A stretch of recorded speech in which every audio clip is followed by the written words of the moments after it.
I put this on, I put it on everywhere. Booty cheeks. Shine. Get your shine on. Get your shine on, shout it. Yeah. So, hey, I put this on, I put it on everywhere. Booty cheeks, kneecaps, underarms. I got the vanilla right here. Usually, hey, I got the lavender ones. It helped me sleep good because I be sleeping like this, and I can smell it off my hands. I'm trying to tell you, feeling good. Y'all better rock with this. Right. It's that vanilla. Yeah. Listen, man, we ain't being ashy no more. Hygiene. Yeah. Hygiene is important. You need to get your shine. It's hydrating.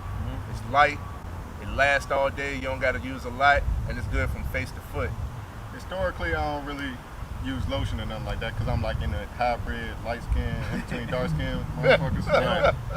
Coming back from vacation, I'm a little sunburnt. So I needed something to get my skin back right because I'm feeling like a reptile right now. So I'm gonna get this baby going on when I get home. Oh, and look, you gotta shine on, everybody. Shine. Hey, look, I got like 4 cases. I got a bunch of cases. And I got the big jar too. That's old school. Y'all don't even know about that. He don't even got those no more. But look, I'm telling y'all, this shine is amazing. Help with eczema, clear your skin up, all of that great stuff. So you don't want to miss out on this shine, man. Make sure y'all go get y'all a bottle of this. All natural ingredients. Absolutely. Yep. Where they can find it? So you can find this at shinecareproducts.com. Let them know that we sent you. Use the code FMF20, get you a discount. Got to. Shine. Get your shine on. Get your shine on, shout it. Yeah. So, hey, I put this on, I put it on everywhere. Booty cheeks, kneecaps, underarms. I got the vanilla right here. Usually, hey, I got the lavender ones. It helped me sleep good because I be sleeping like this, and I can smell it off my hands. I'm trying to tell you, feeling good. Y'all better rock with this. Right. It's that vanilla. Yeah. Listen, man, we ain't being ashy no more. Hygiene. Yeah. Hygiene is important. You need to get your shine. It's hydrating. It's light. It lasts all day. You don't got to use a lot, and it's good from face to foot. Historically, I don't really use lotion or nothing like that because I'm like in a hybrid, light skin, in between dark skin motherfuckers. Coming back from vacation, I'm a little sunburnt. So I needed something to get my skin back right because I'm feeling like a reptile right now. So I'm gonna get this baby going on when I get home. Oh, and look, you gotta shine on, everybody. Shine. Hey, look, I got like 4 cases. I got a bunch of cases. And I got the big jar too. That's old school. Y'all don't even know about that. He don't even got those no more. But look, I'm telling y'all, this shine is amazing. Help with eczema, clear your skin up, all of that great stuff. So you don't want to miss out on this shine, man. Make sure y'all go get y'all a bottle of this. All natural ingredients. Absolutely. Yep. Where they can find it? So you can find this at shinecareproducts.com. Let them know that we sent you. Use the code FMF20, get you a discount. Got to. Shine. Get your shine on. Get your shine on, shout it. Yeah. So, hey, I put this on, I put it on everywhere. Booty cheeks, kneecaps, underarms. I got the vanilla right here. Usually, hey, I got the lavender ones. It helped me sleep good because I be sleeping like this, and I can smell it off my hands. I'm trying to tell you, feeling good. Y'all better rock with this. Right. It's that vanilla. Yeah. Listen, man, we ain't being ashy no more. Hygiene. Yeah. Hygiene is important. You need to get your shine. It's hydrating. It's light. It lasts all day. You don't got to use a lot, and it's good from face to foot.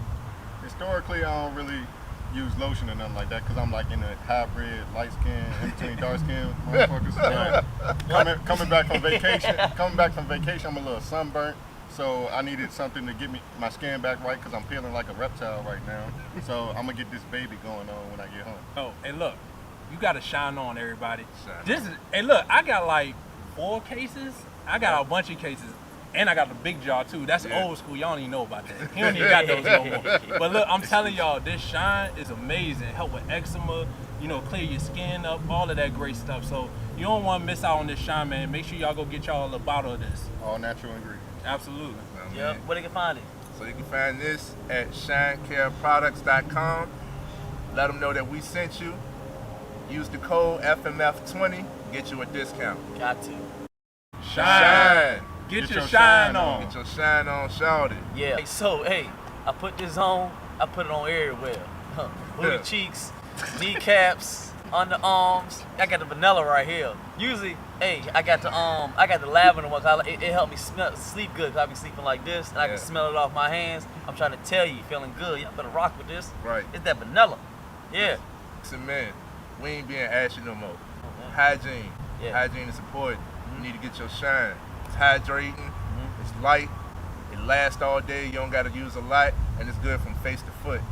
Historically, I don't really use lotion or nothing like that because I'm like in a hybrid, light skin, in between dark skin motherfuckers. Coming back from vacation, I'm a little sunburnt.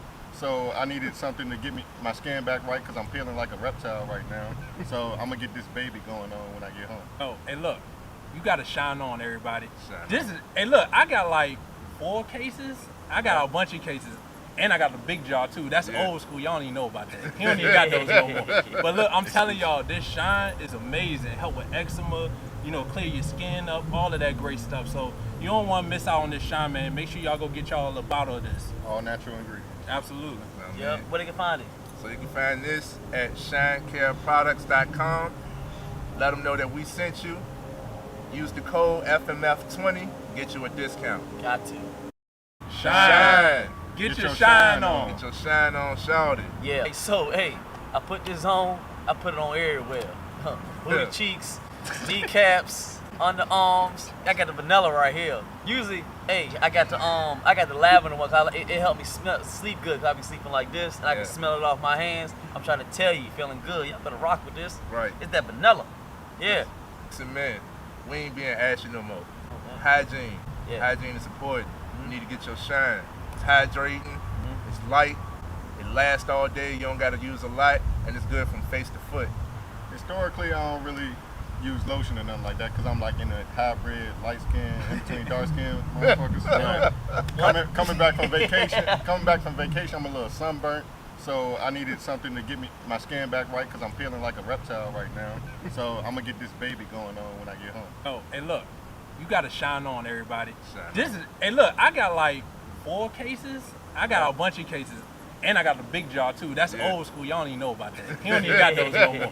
But look, I'm telling y'all, this shine is amazing. Help with eczema, clear your skin up, all of that great stuff. So you don't want to miss out on this shine, man. Make sure y'all go get y'all a bottle of this. All natural ingredients. Absolutely. Yep. Where they can find it? So you can find this at shinecareproducts.com. Let them know that we sent you. Use the code FMF20, get you a discount. Got to. Shine. Get your shine on. Get your shine on, shout it. Yeah. Hey, so, hey, I put this on. I put it on everywhere. Booty Yeah. cheeks, kneecaps, underarms. I got the vanilla right here. Usually, hey, I got the lavender ones. It helped me sleep good because I be sleeping like this, and I can Yeah. smell it off my hands. I'm trying to tell you, feeling good. Y'all better rock with this. Right. It's that vanilla. Yeah. Listen, man, we ain't being ashy no more. Hygiene. Yeah. Hygiene is important. Mhm. You need to get your shine. It's hydrating. Mhm. It's light. It lasts all day. You don't got to use a lot, and it's good from face to foot. Historically, I don't really use lotion or nothing like that because I'm like in a hybrid, light skin, in between dark skin motherfuckers. Coming back from vacation, I'm a little sunburnt. So I needed something to get my skin back right because I'm feeling like a reptile right now. So I'm gonna get this baby going on when I get home. Oh, hey, look, you got to shine on, everybody. Shine This is, hey, look, I got like 4 cases. I got a bunch of cases. And I got the big jar too. That's Yeah. old school. Y'all don't even know about that. He don't even got those no more. But look, I'm telling y'all, this shine is amazing. Help with eczema, clear your skin up, all of that great stuff. So you don't want to miss out on this shine, man. Make sure y'all go get y'all a bottle of this. All natural ingredients. Absolutely. Yep. Where they can find it? So you can find this at shinecareproducts.com. Let them know that we sent you. Use the code FMF20, get you a discount. Got to. Shine. Get your shine on. Get your shine on, shout it. Yeah. Hey, so, hey, I put this on. I put it on everywhere. Booty Yeah. cheeks, kneecaps, underarms. I got the vanilla right here. Usually, hey, I got the lavender ones. It helped me sleep good because I be sleeping like this, and I Yeah. can smell it off my hands. I'm trying to tell you, feeling good. Y'all better rock with this. Right. It's that vanilla. Yeah. Listen, man, we ain't being ashy no more. Hygiene. Yeah. Hygiene is important. Mhm. You need to get your shine. It's hydrating. Mhm. It's light. It lasts all day. You don't got to use a lot, and it's good from face to foot.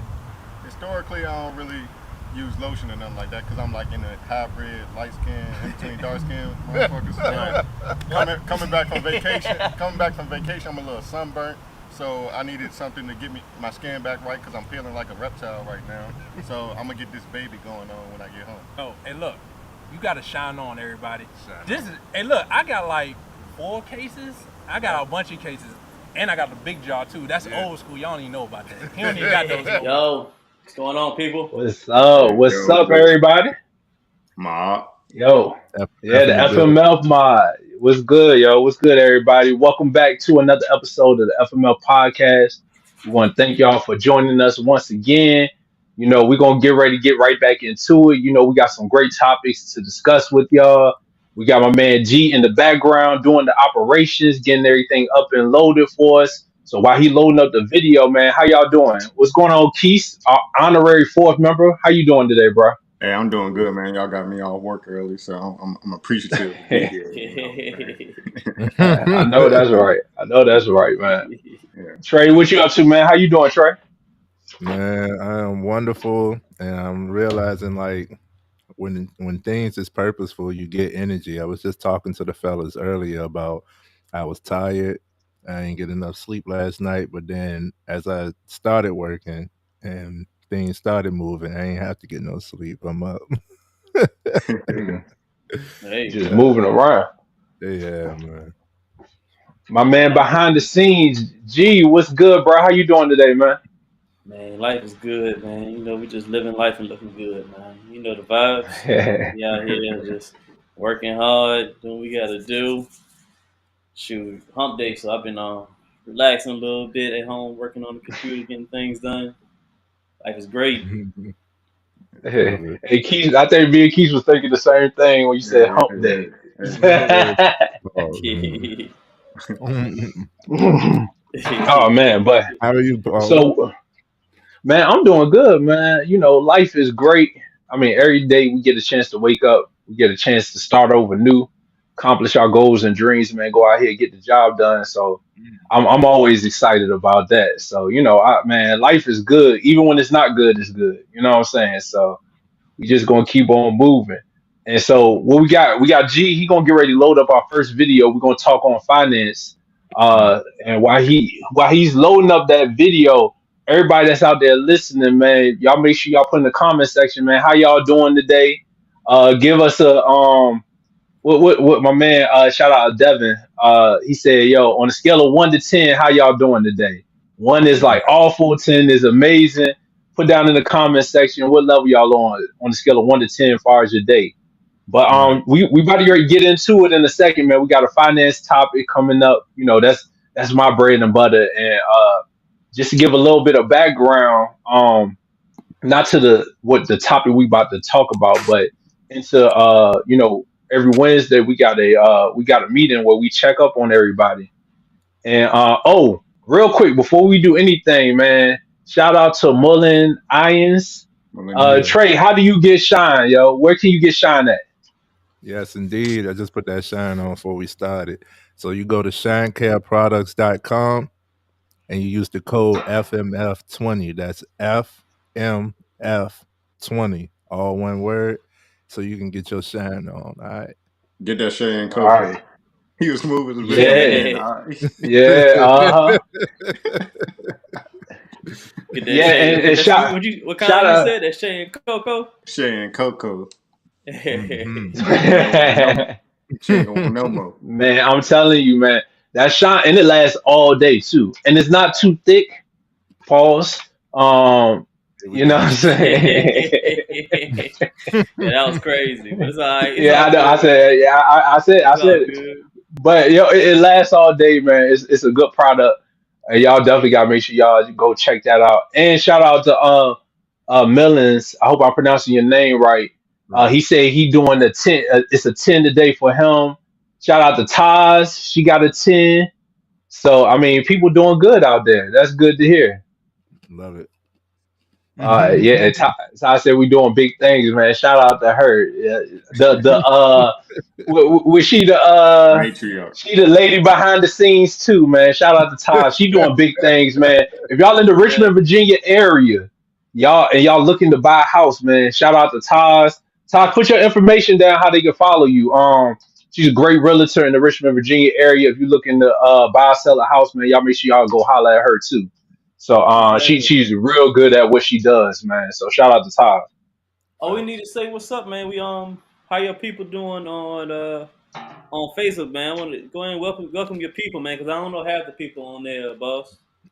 Absolutely. If y'all here from the Facebook portion, we tapped into my profile.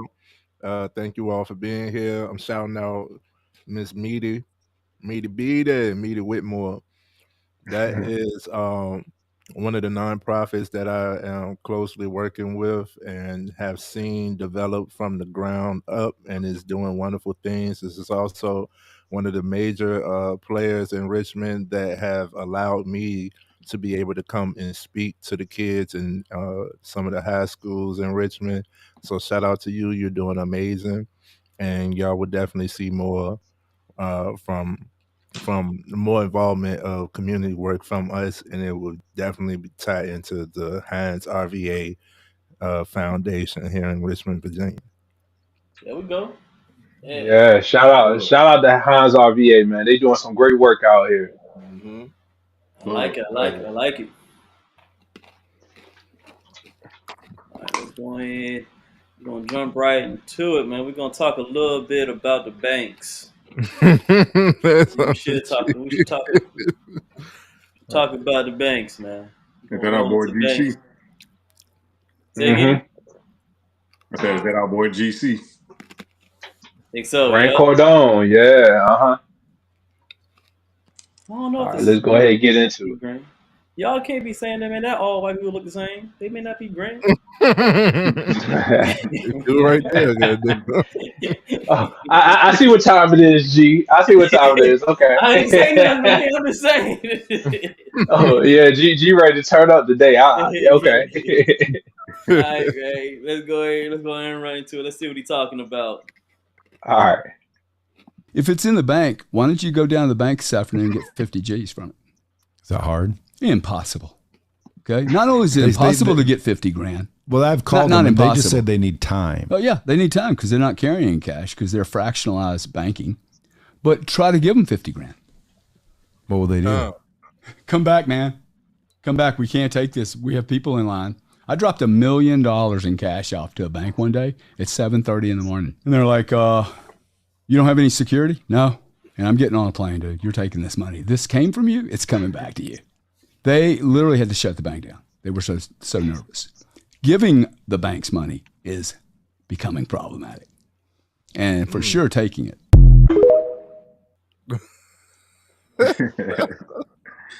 Oh man. Yo. Let me go ahead. Go ahead, G. Our banks losing money. Are they? We not seeing a lot of the dollar. We ain't seeing $5, $10, $20. We ain't seeing a lot of that. So is the banks losing money? Are they broke? What's going on with the banks? All right, look. I'm gonna tell you, man. I used to work at a prominent bank, and I had a pretty decent position at that bank. I would tell you what Grant's saying is absolutely true. Like, yo, if you coming in, we got this thing. Oh man, see, it's been so long since I've been at the bank, but once you deposit over a certain amount, it triggers a red flag, and then you have to give like your ID and your social and all of that type of stuff. Put down in the comment section if y'all know what it is I'm talking about. I can't UAR, unusual activity report. I think that's what it is. And basically, anytime you're depositing cash over a certain amount, they say that's unusual activity. Mm-hmm. If it's cash, you know what I'm saying? Part of the reason and that's for deposits or withdrawals, part of the reason they do that is because of money laundering. Like, you can't trace cash. So a lot of times with those type of situations, they're trying to monitor who is depositing this money just in case some funny business is going on. Like, basically it got implemented after the terrorist attacks in 9/11 because a lot of the funding was in cash to carry out these attacks. So to kind of speak on why, part of the reason why they do that is, one reason is for that, but the other main reason is it costs money to hold money. It's a weird concept, but like when I worked at the bank, every week we couldn't have over a certain amount of money in the bank in the vault, because that money that's sitting in the vault is not being invested. And if y'all not familiar with it, go look up the Fed fund rate. It's not being contributed to the Fed fund rate, which is basically banks loaning other banks money. If it's sitting in your vault, it's not collecting no type of interest. You're not doing nothing with it, and the bank is actually losing money for housing money in the branch. So a lot of these banks want to try to be as efficient as possible, and they want to keep below a certain amount of money in inventory. Because one, if you get robbed, they don't lose that much money. But then two, they losing money because that money is not being invested into other things that they could use to gain interest in. So when you say, is the bank losing money, or like what's going on with the banks are trying to transition from hard cash. Everything you see now, far as mobile depositing, far as car free ATM access and things like that, the tap and all of this stuff, they're trying to make it as convenient as possible to get rid of money, because people don't understand the making the money, the holding money, giving away money. It costs money. It's a weird concept, but that's part of the reason why they trying to get away from, and they don't like when somebody come in and just say, yo, I got $1 million. We got $1 million. I just want to deposit it in cash. They like, yo, we got to hold on to this money for this amount of time. It's a security risk for us, but then also it mess with the bank's metrics. A certain amount of money each bank is supposed to have and things like that. Um, it's not losing money, they're not gaining as much money as they could be using that money towards something else than just sitting in the vault collecting dust. So to kind of answer G's question, is the bank losing money? No, but they're trying to transition away from money, because it's not beneficial for them to house money now, when everything is electronic and everything can be done without actual money. So I know I went around, I touched on a couple of different topics with that, but that kind of give you the background reason of why some banks might don't want to, a little hesitant to accept so much money or give out so much money, is because it really do mess with their numbers, and the bank is not gaining as much money as they could be if it wasn't being housed in a central location. Hey Paul. Hey Paul. Taj asked a question if it was over 5,000, but I think the limit is like anything over 10,000. They take you in the back and ask you questions, right? Yeah. It's 10K. Yep. Right? 10K the limit. Yep. Well, it is $9,999.99. No, I'm sorry. No. Scratch that. It's 10,000 and a penny. So anything over 10,000. I think right at 10,000, I don't think it triggered. I think it's 10,000 and a penny. That's when it get triggered. That's crazy. That's funny, because I've deposited and they ain't asked me stuff, but I also was familiar with this branch as well. And if they don't ask you, they got your information already. They just put it in. Yeah. You know what I'm saying? They got it. As far from what I understand, every bank this is universal across every single bank. So if they don't ask you, it's because they got the information already, and they know it's you. So they just put it.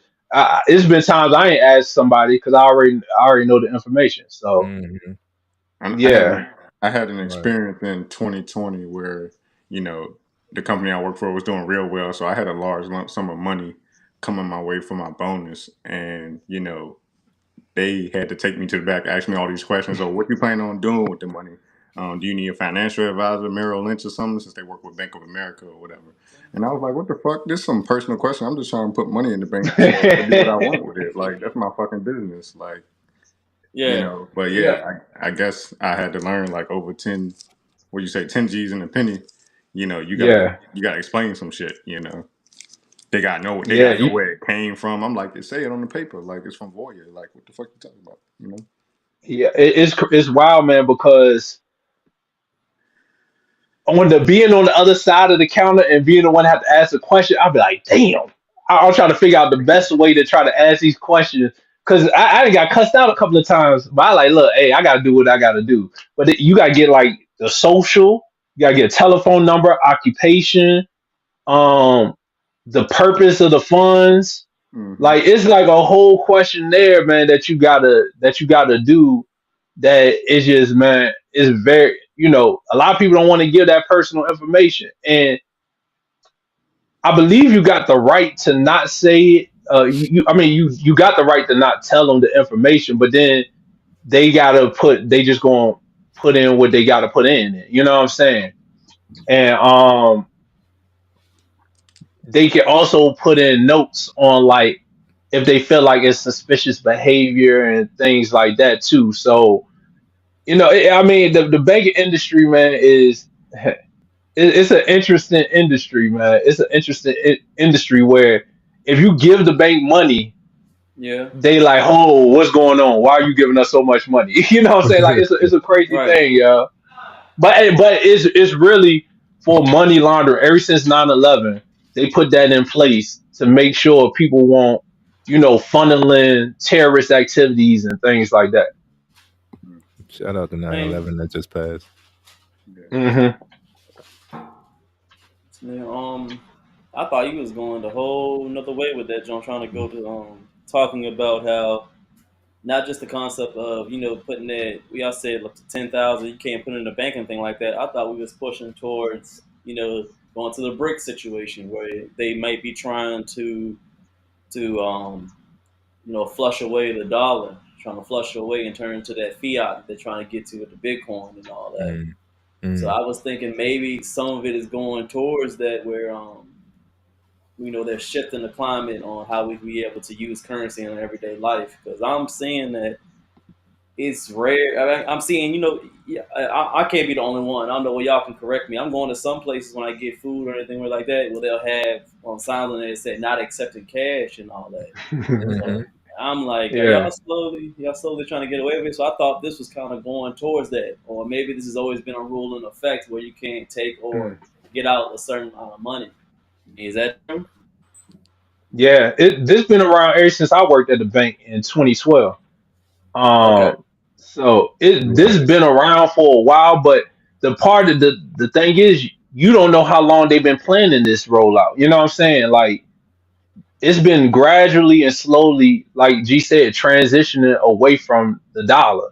Because it's costing us so much money. It's costing so much money to print this money to burn.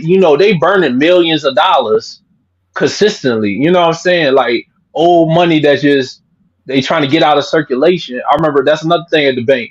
Anytime we got any rip money, old money that was like real beat up, we'll take that, put that all in a pile and ship it off to whatever the local fair was, and they going and they destroying it. They paying people to destroy money.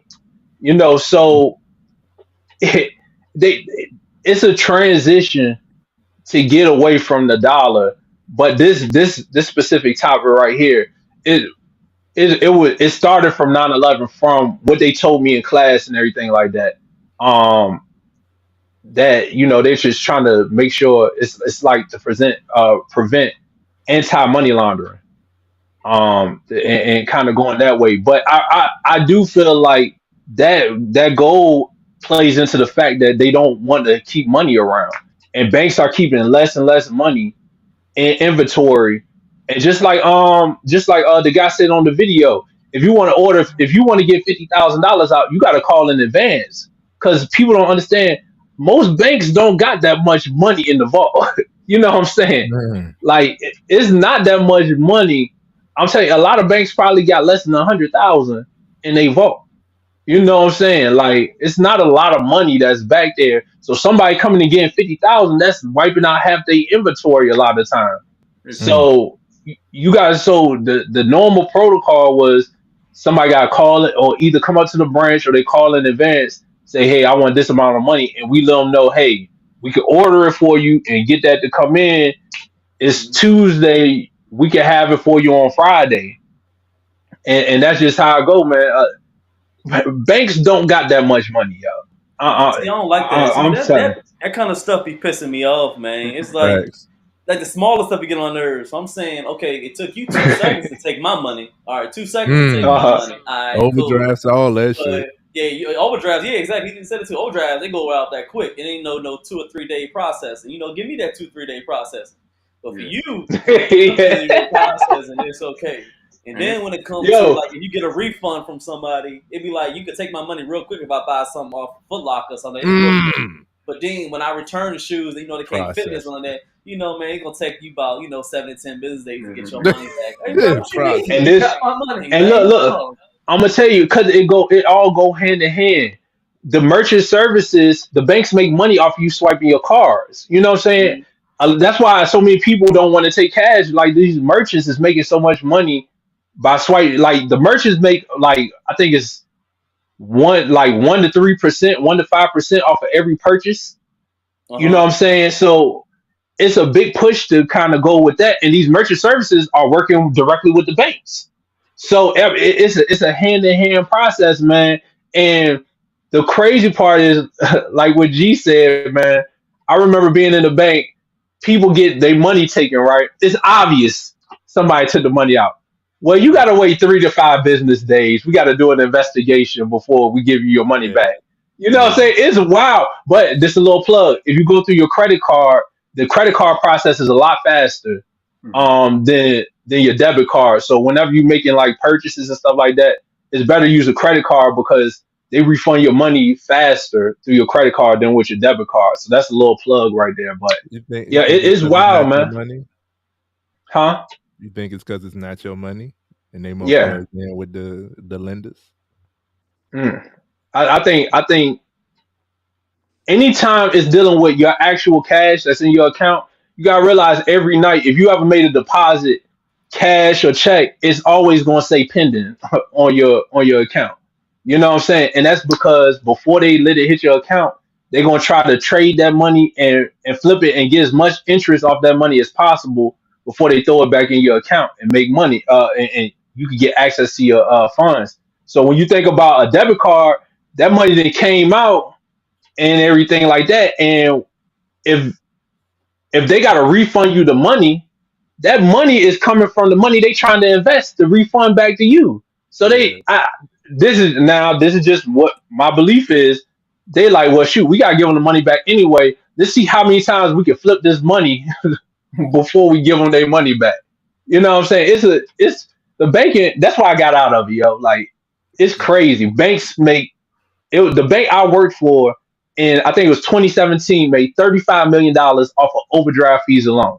$35 million off of overdrafts. Yo, why y'all letting people overdraft like this? Obviously, they ain't got the money. Why you letting just overdraft? And you know they already having a hard time paying it back. Yo, I seen people get a $35 overdraft fee for going over 50 cents, yo. Facts. I'm one. It's like, I'm like, bro, you could have loaned me 50 cents, man. Like, yo, it's crazy, yo. They not playing, man. Y'all hurting that bad for 50 cents, goddamn. It was bad. Yeah. Hell yeah. Look, I ain't gonna lie, yo. People used to love coming to my branch, yo. I was refunding everybody they fees back. I was like, yo, this is not my money. I don't give a damn. Yo, I got you, yo. Hey, yo, whatever it take to get our service right. Like, yo, people giving us 5-star service. Yo, we love this branch. Da da da. Man, refunded everybody fees, yo. Like, yo, the minute the DM was coming back, we looked at y'all records. Yeah, y'all been giving back a lot of money. Hey, I don't know what's going on, but you know, the system said we could do it, so we did it. You know what I'm saying? So you did it, not we. Yeah, you damn right. I blame it on the system. I blame it on the system. But now I was like, man, I was seeing people. They'll they'll make a transaction on Wednesday. It wouldn't come out the Friday. They thought the money already came out. They trying to pay their rent and stuff. And they see they got an overdraft fee and stuff like that. And now they can't pay they don't got enough money to pay their rent. And you think I'm just going to sit back and this is our fault. You know what I'm saying? If we took the money out what we supposed to, or the vendor, whoever, they did what they were supposed to do. Man, here go your feedback, y'all. Go ahead, pay your rent, be good. You know what I'm saying? Like, but And a lot of banks, man, it's people they want to refund those money that money back because they like, hey, it's your responsibility to make sure, which it is. I will say it is our responsibility to know what's going on in our accounts. If we see ain't something came out of our account, we need to check and follow up on it instead of just assuming that everything good. And that's how some people got in bad situations. But in my eyes, man, like this not our money, man. Yo, here, take that feedback, yo. You good. Right. And that's why I got out of it, man. I seen too many crazy scenarios that I just wasn't comfortable with, and I didn't feel right about. That I couldn't. It was nothing I could do to help in the situation, and I don't even feel like it was the customer's fault. You know what I'm saying? And so, yeah, the banking industry is a little wild, yo. It's a little wild, man. It's legal scamming, bro.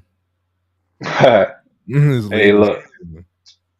Scamming. Yo, we can't always say is I don't know if it's not scamming, honestly. I mean, I think it's something that we don't like, but it's not scamming because the one reason I say that is because they're always gonna go back to paperwork. If we sign up for a bank account, and we hit that click, we click that accept. I'm not saying it's right, but we would never lose. We would never lose in a court. We would never lose in a court. Attorney would tear us up because they'll ask you no one question. Did you read the fine print and the obligations? And is this your signature right here saying that we can do this? And you be like, no. And then we're like, yeah, but it's in there. So we can't do nothing about it unless everybody's going to just go through all the fine print and do that. Then we can't really argue because we ain't going to never win. So I don't know if it's going to be a scam, but I guess it's just something that we don't taking like. advantage. Yeah, it's taking advantage. Yeah, I mean, we can't do nothing about it. Yeah, that's how they sell it to you. They make it like it's so convenient. Just sign this paperwork and you got an account instantly. But they know they have to read the fine print. I don't read the fine print on shit. Nobody, number you ain't the only one. I think 99.98% of us don't read that on fine print, bro. No. I'm gonna tell you this how backwards the banking is. But I can't say it's backwards, but from a humanity aspect, it's backwards. I seen people that have hundreds of thousands of dollars come in. They get a monthly service fee for like $10. They raise hell, we give it back to them. They got hundreds of thousands of dollars. They don't really care about it's principle for them. You know what I'm saying? But then you got people that $10 overdraft their account and they need their money, and we be like, nah, it's nothing we can do for you. Just because we know we're not gonna lose out. Like, you don't even got no money in the bank no more now. Like, we not losing. But they don't even think of it from a human aspect of like, yo, like this person need their money. But the person who got the money, hey, yo, whatever you say, we'll refund all the fees for you. I just always thought that was backward. I like shit. Let's refund everybody fees for all of that. You know what I'm saying? They charging people. See, I'm about to go off now. Like, yo, with the credit cards, they charging people 25% on credit card interest every single month. You know what I'm saying? They charging 6 to 11% on personal loans. You making enough money, yo.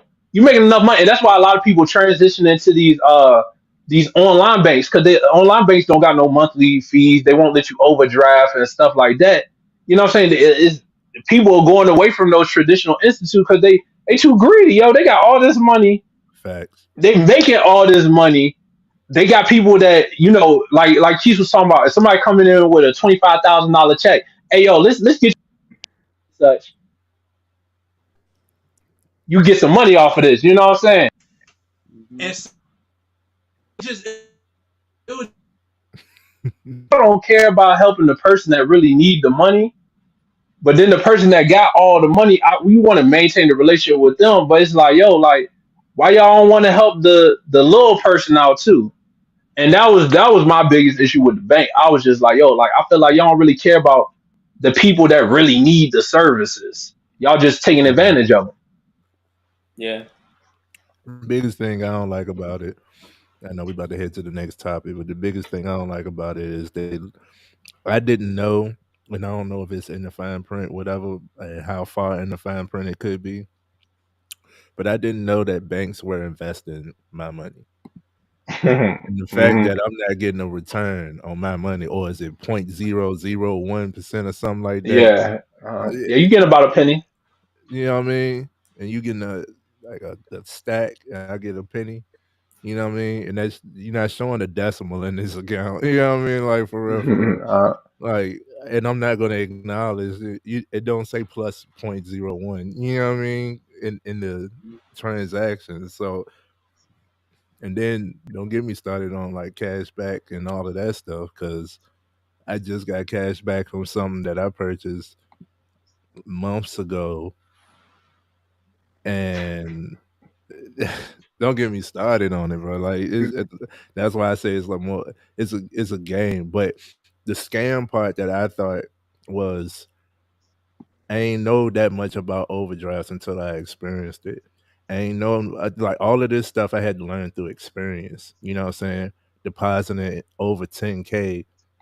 Like, yeah, they got my information already, but it wasn't a thing. But I saw when Black Youngster went to go withdraw. I think he withdrew like 100K, and they had SWAT and shit outside ready for him. And you're like, this is literally my money. You know what I'm saying? Like, I went through the process and got the approval and everything. It's wild. I mean, if you're a bank person, and you saw Black Youngster walking in there, I call his ass. Yeah, me too. I ain't gonna hold you. I was on your side. I would be like, oh, you balling, huh?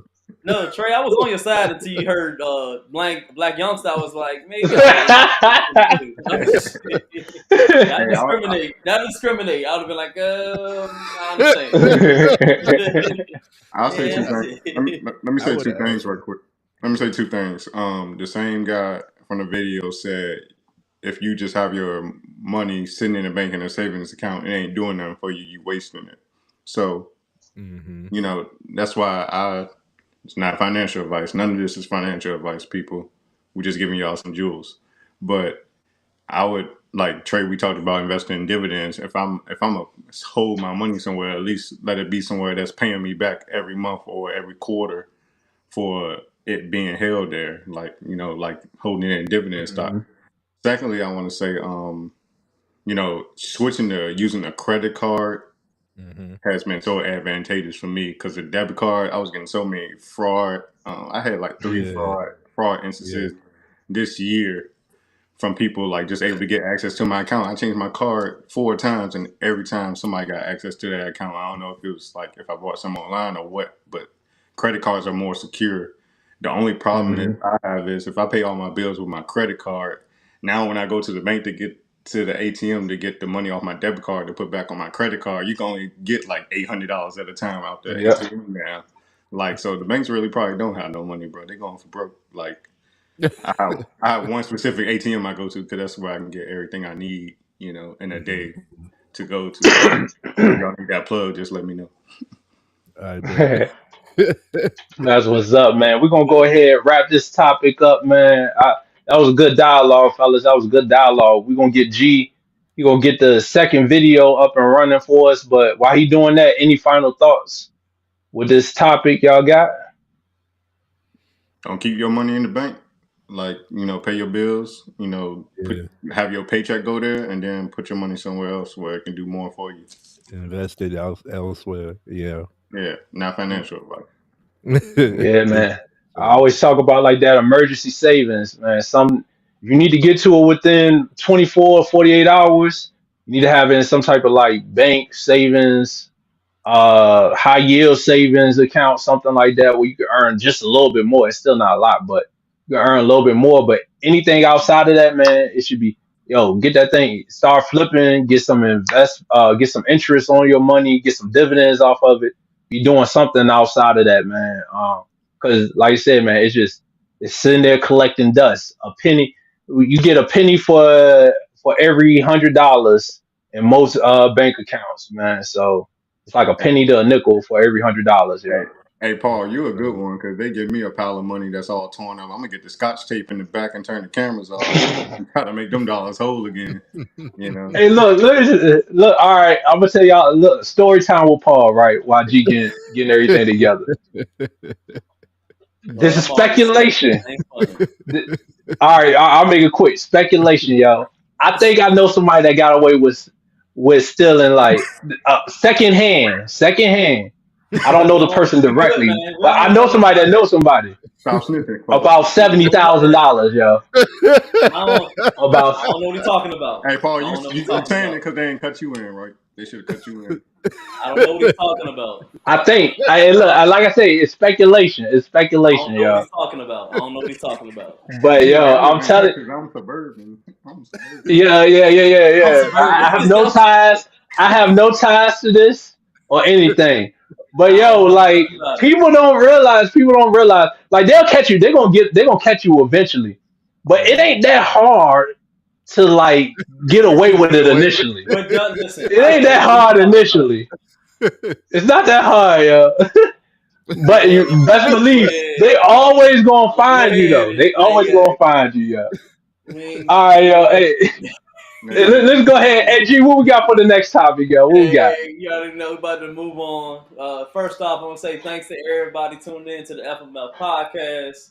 From all four of us, we appreciate each and every one of y'all coming in every single week, watching our lives, watching our videos, watching our shorts, or however y'all finding us. We appreciate y'all. We expanding. We on Rumble now, and now we on Facebook. Anybody on Facebook, what's up? Rumble, what's up? Make sure y'all hit a like in there. Say hey, whatever in the chat. Let us know you here, you breathing. We appreciate y'all, man, for real. We're going to go and get it to my boy Deion. Deion, I'm liking what Deion is doing out there. He was probably one of my Deion Sanders. He was one of my favorite corners, man, just because he be dancing, he be getting it out there. He was he was one of the first NFL players that I saw was rapping. I mean, he was getting it. Jerry Curl, hey. He was doing his thing. He was big. Hey, G, you was trying to do the primetime dance too. You used to be doing that. I used to kill it. Prime time. What you mean? My guy. So, Jason Whitlock. He's a sportscaster. I watched some of his stuff. I've been following him for a long time. He has some good combos. I call him kind of like the if y'all check into him, he's kind of like a ESPN for YouTube. If I can like put it in like fine words. He has a lot of good players that come on there. He has Brett Favre, but like on this one, he had Warren Sapp on there. He has a lot of NFL players on there. I think he's big in the league and sports and stuff like that. So he has a show. I came across this because y'all know Deion Sanders. He moved on. He went to a D1 school and went to Colorado and got and left the HBCU, the Jackson State one. So they had some interesting things. They were talking about. So let's go and dig deep into this joint and see how this joint rolling. I just great players, I don't think make great coaches. Not always. Not always. Usually never. I don't think ever. Usually never. There's always an exception to the rule. It is. We'll name them. Deion Sanders will be that. We won game. No. He won at Jackson State, didn't he? Wait, let me ask you a question before you go to Brett and then you end up with me about Deion. What is it about Deion besides him being a great player that makes you doubt that he can? Arrogance. Okay. Arrogance. A little male jealousy right there. No. Arrogance. No. Listen, I know what he did. You gotta have that supreme confidence that you can go out there and shut out 1/3 of the earth. I disagree. What do you mean? Warren, I've watched all you guys play, and I have tremendous respect. Didn't you finish runner-up for Defensive Player of the Year? And I mean, you guys are all special level players. I watched all of you play. You're incredibly gifted, and I think a lot of times incredibly gifted people have flaws that their gifts make up for, but they think their flaws are part of their strength. And Deion was not the greatest corner to ever play the game, in my opinion. That's fine. Because of his arrogance. God bless. Just because of his arrogance. No. I'm saying I don't think that's what made him great. God gave him some incredible gifts in the womb, and he maximized that and worked hard and did all that. But it's not the arrogance. The arrogance to me is a shield or a beard for some insecurity, and just to be quite honest, when I see people that over the top, when I see people, he's my age, we're 56, we're the same class. I see people still wearing gold chains at 56. That's some insecurity, and because I bought some gold chains. And I never wore gold chain in the beginning, but I got me a nice Cuban now. That ain't the level I'm talking about. He run around with Run DMC. And again, I'm not a Deion hater. Yeah, you are. I just got a little male jealousy. I don't. I really don't. I would love for Deion to be a success. Humility is at the foundation of all sustainable success. Come on. Sustainable success. Swagger and all this other stuff we love to talk about. We love to rap about it. We gotta have it. Put it on display. Yeah. That's all worthless. But his patience makes some of the things you were telling me. No, I'm telling you. Are humble acts. I'm telling you. The patience, the work ethic. You talking about when he's driving 90 minutes to go coach high school football. Yeah. That's humility. Yes. But I see too much arrogance to think that it's sustainable. But I'm open to being proven wrong. See, he's speaking from a media person, and he don't like how Deion talk to the media that talks whatever way they want to about him, the same way this dude, Jason Whitlock, is talking about him. I like Jason Whitlock, but I couldn't agree with him here. People, you can't tell a winner how to be a winner. Deion has always won in life, from being a professional athlete to being his passion. You talk about humility. His passion is coaching kids. He didn't want to coach like college athletes. He wanted to coach kids, but he coaches sons and watched them grow up. And now that he's a college athlete, he just decided to make that jump. So just because someone is confident, you can't he's calling him, saying he has humility, shows humility, and he's arrogant at the same time. Which one is it? Like, he's a winner and he just has a winning mindset. Like, I don't think there's nothing wrong with that. Like, Deion doesn't. I mean, when he was a player, yeah, he just came in with the confidence, but he had to play to back it up. And now we know who he is, but he's not the one bringing out this arrogance. It's the media talking shit and doubting him, and now he just coming out and proving them wrong and letting them know and putting it in their face. So I can't agree. I can't agree with Jason Whitlock that Deion is too arrogant to sustain success. He's won in every aspect of his life and always been a winner. Yeah. Good move. What do you think about it? So what you think, Paul? What you think about after hearing what Jason Whitlock talking about with Deion Sanders? What you think? I think I get where Whitlock coming from. But this ain't it. Yeah.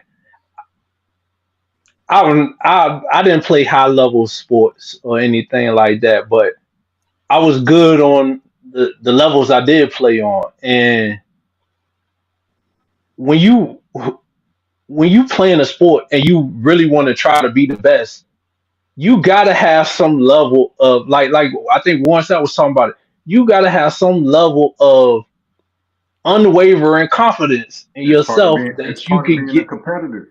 You got to. You know what I'm saying? Now, whether people say it or not is different. But I guarantee you, every single person that's on the NFL roster, I bet you all of them believe they should be starting. You know what I'm saying? From the last person to the superstar, feel like, like they always feel like if you're the superstar on the team, you feel like you should be considered the best player in the league. If you're the best player in the league, you feel like you should be considered one of the all-time great. It's always something more that you striving for and that you're trying to obtain when it comes to when you're dealing in the sports realm. I think Deion just has another level of confidence that he willing to say what all these other athletes is thinking. You know what I'm saying? Like all these other athletes, like, we the best. But they don't want to say the wrong thing because they don't want to get crucified if I say, we gonna win today and they end up losing. A lot of people can't take that burn when it comes to like being wrong or coming up short on your goals. And somebody like Deion, I was one of the ones, just to put it out there, I wish he would have stayed at Jackson State, you know what I'm saying? But I understand the move, and he did what was best for him, his family, and his career. So I don't really knock him for it, but I wish he was stayed at Jackson State. But him going on everywhere he went, he has the belief that we gonna be the best, and I'm gonna let people know we the best, and I'm not gonna be ashamed about saying it. And as long as he's putting in the thing is, not only does he say it, he puts in the work. They talked about what he's doing behind the scenes for the kids. That's the humility Jason is talking about. He does have humility, and he does it every single day. And the thing is, you could tell his play he has humility because all his players is rallying around him, and they want to support and they want to win for him, and most importantly for themselves too. So how I don't follow too much on sports news and stuff. All I knew was that Deion was supposed to be at HBCU, and now he's moved, and that's been like the topic of discussion. So, how was it more beneficial? What was the you don't knock him for it? How was it a better move? Money, Money, money. money won, but he has the opportunity to take some of those same kids that were at that HBCU and put them on a platform to get more exposure to the more accepted, level where they grade in professional football players. And these same kids, like he took some kids, it's like a handful of kids from Jackson State that played for Colorado. That Travis Hunter, the one from the first game that was playing both sides of the ball, he from an HBCU. But if he would have stayed at Jackson State, were scouts going to be looking at him like that, or even looking at Jackson State to say like, oh, he's ready for the leagues? No, they don't do that. So I think that's why this is a big deal. Deion is changing the landscape of college football and the norms. Like all these coaches are mad because he's doing it his way, and he's winning, and it's working. Yep, that's it. It's not the status quo. It's not he's not one of the good old boys or whatever. So it's a big deal to me because Deion is helping kids that he coached achieve the goals that all of us wanted when we were kids, and that's to play professional sports. So my issue is, why is HBCUs then, why are those players getting overlooked as far as in comparison to other colleges? That would be what I would be targeted, not, oh, let's attack Deion for moving. If he had to make that move, and this is what I'm not going to target it on my people, but this is one of the examples of what I was saying when I said a lot of times we have to step outside of the arena that we want to be in, get support, show that we got it good, then come back and get support where we wanted to get support originally. You know what I mean? Is that... Okay. Go ahead. Nah, so the thing about HBCU, right? Deion was getting paid, I think, like $1 million a year at Jackson State. But out of that salary, he was having to pay for them to travel, the food for the team, and all that. Nobody was supplying that. So logistically, it made more sense to go to a bigger college too, because he can still take his kids with him. But then he wouldn't have to be having to, he shouldn't have had to, fund the travels and shit for a school that's making hella money off tuition from kids that can supply, that can do that for him. So I think that was part of the reason he moved. And another thing is, you just talked about support trade. You see all these. I do have a problem with these celebrities now that Deion is on the big stage. He got all the celebrities at the game, like Cameron, actors and shit. They were all at the Colorado game this past week. But somebody brought up the point, why don't the celebrities come to the HBCUs and show that same kind of support? It's all that help me out, Trey. It's that bullshit. That bullshit. But that stigma around HBCUs, like they lesser than, and it's just a bunch of niggas there, and nobody want to be a part of it. Like I had a problem seeing all these celebrities pull up in private jets and shit to go to the Colorado game, but I'm like, why didn't y'all show that same support at Jackson State for Deion? Y'all might have outwardly, but nobody's pulling up to the game, interacting with the kids at HBCUs because it's probably not the look, Yeah. Yeah. That's my issue too. Is like, what I'm saying is like, we want to we want to show that we there, or like it's the same mentality of like the brand, a black owned brand who uses Buy Black to get, you know, get their get their way in, get their make their lane. You know what I'm saying? Make their money, and then they shit on Black by saying, "Well, I could afford Gucci and Chanel, y'all can't." And it's like, where did you get it from? You know what I'm saying? Like that's my mentality when I like start hearing these types of things. It's like, yo, like it's a they call it Stockholm syndrome. It's like you still you still like under master to me. You Yes. know what I mean? Uh I'm gonna have to do more looking into like what Deion Sanders is doing, and because from the outside looking in and a little bit that I know, I think he's it's not a question that he's a great athlete and obviously a great coach. Like y'all said, he's winning everywhere, and he's obviously loved and supported everywhere. And it's like now everybody has an opinion. Like, okay, everybody want to come out now that things have been proven. Uh, and it's like where y'all was, where the niggas at when you was, okay. Yeah, it's funny, bro. What you think, G's? As far as Jason Whitlock, I understand. I think I mixed on what he was saying. Mm-hmm. Number one, I don't want to put him down and say he's not a good coach because he hasn't been able to show himself well in this D1 lifestyle. Because we go to a D1 school, it's more competition and everything like that. So on the part where he says that he's not successful yet, I can't say that yet because his team, and even his son, as far as the quarterback, I think he did a phenomenal job on the first week. I mean, the numbers look like it was a basketball game rather than a football game. So far, I mean, he's doing a wonderful job. I mean, he knows the game. He's been doing it for a long time. He's doing it longer than so he was in his teens. He's been playing football. So I think he knows the game of football. So I don't think we should be able to put judgment on him so far to say he won't be a great coach. But he did make it a point where well, I'll keep it on the negative side first, what he said. And I don't think that him having gold chains and him being boisterous has anything to do with what he does on the field. I mean, that's his personality. I mean, maybe that's how he copes with himself. Maybe that's how he ups himself. Maybe that's how he was.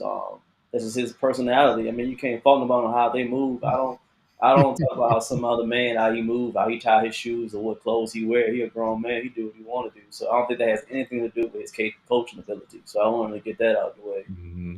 On the other side, I kind of maybe could agree a little bit. Maybe playing the game and actually coaching are two different things. You know, it runs in all aspects. I mean, some people are good workers, but they're just not good managers. So, so I don't, like I said, it's too early to say how good he is, or anything like that, because the real competition at the down that he was at Jackson State, he did pretty good there. But this is a whole other realm. Honestly, when you go to D1, you're playing against these big teams, these big colleges, and we haven't seen what he's done against these big colleges. But I think time will tell to see how he's going to do. But again, it had nothing to do with the way his attitude is, and he's boisterous. That's how he want to do, and that's how he want. That's him. I mean, you can't stop no other man on how he wants to move.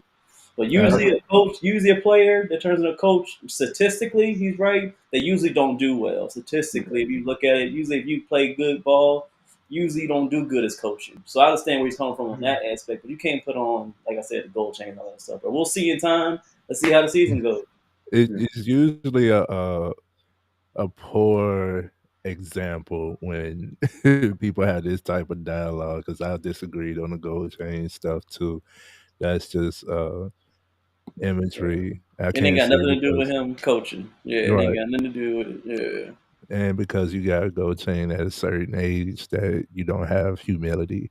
Now, what I will touch on was what I think Jason Whitlock was trying to protrude was that arrogance and humility usually is like a clash, you know what I mean? And if, like, I would have to see what is the arrogance But I do know because we've spoken on the fact that we shouldn't hold celebrities to a certain standard because at the end of the day, they are human. And a lot of people do get big headed. They do get to a certain level. You could just win. Hell, you can make your first sale and be like, "Shit, I made a sale. You didn't." You know what I mean? And become arrogant. Yeah. You can become arrogant. A person can become arrogant. I want to touch on the humility aspect. Humility is the quality or condition of being humble.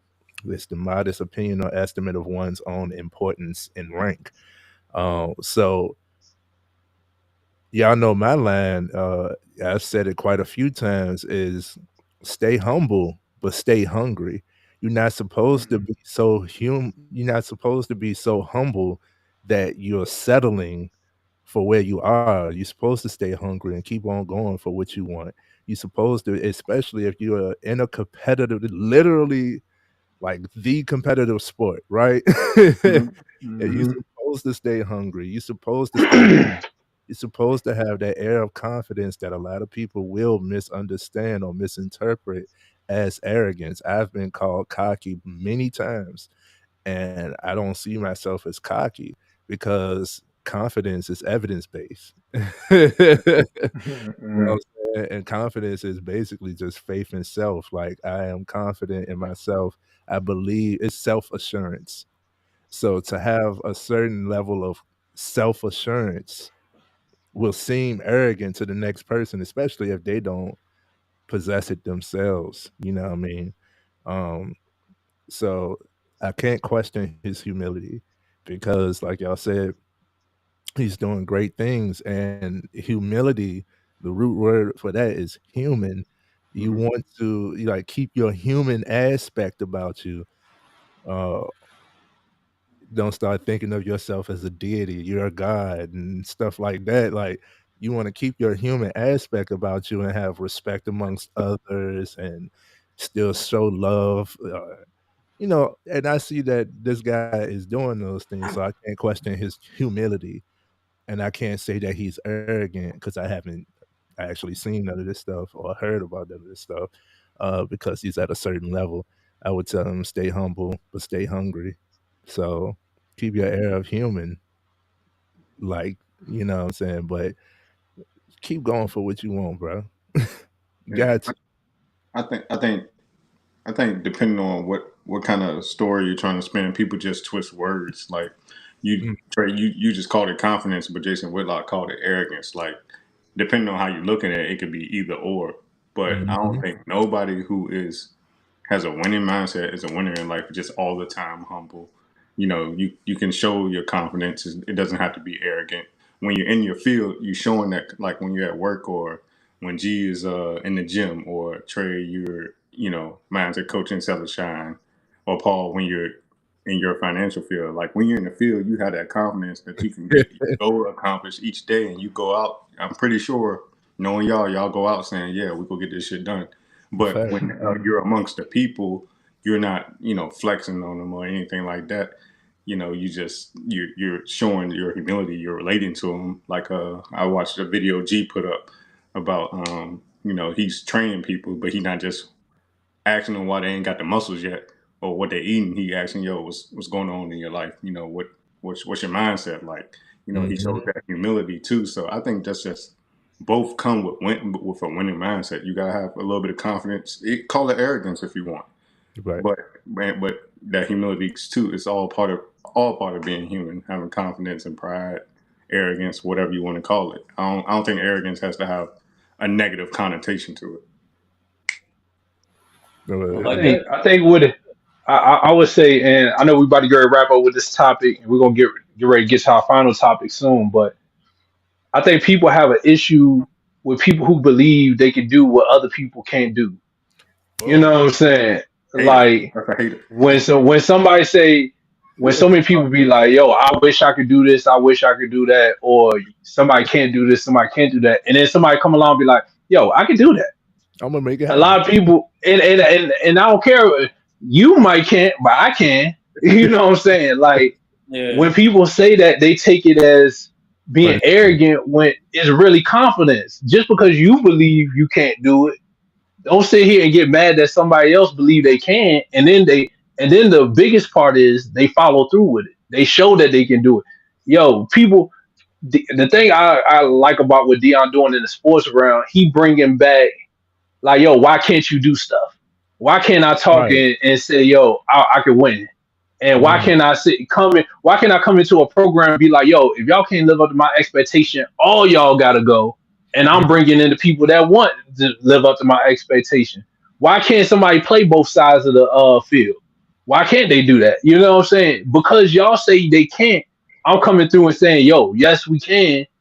A lot of times that get rubbed off the wrong way. And that's in life too. When it comes to the people that's, oh, I don't want to go follow my goals and dreams, like I'm too old. But then you get somebody your same age and they like, yeah, no, I'm gonna go out here and do it. You be like, yo, what make you think you can do that? Like, yo, you too old. You're not smart enough. You're not attractive enough. You don't know how to speak.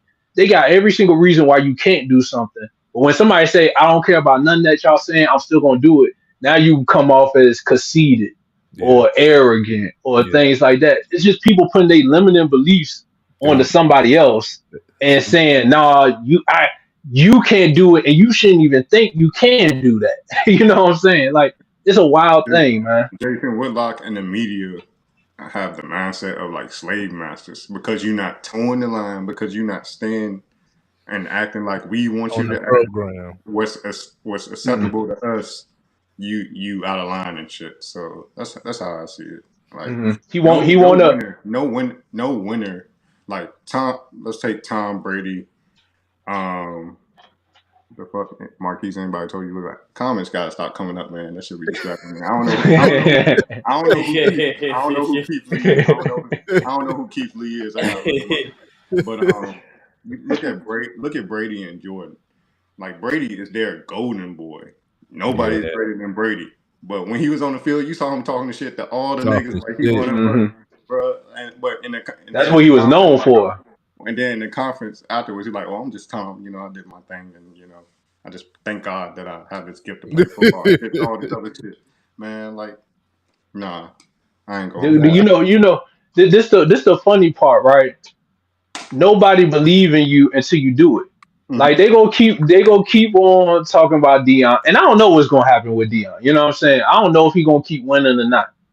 But if he keep winning, then they're gonna be like, oh, Deion, he did something amazing, and his confidence and like. But if he was to fall flat on his face and he acted the same way, it really about the results at the end of the day.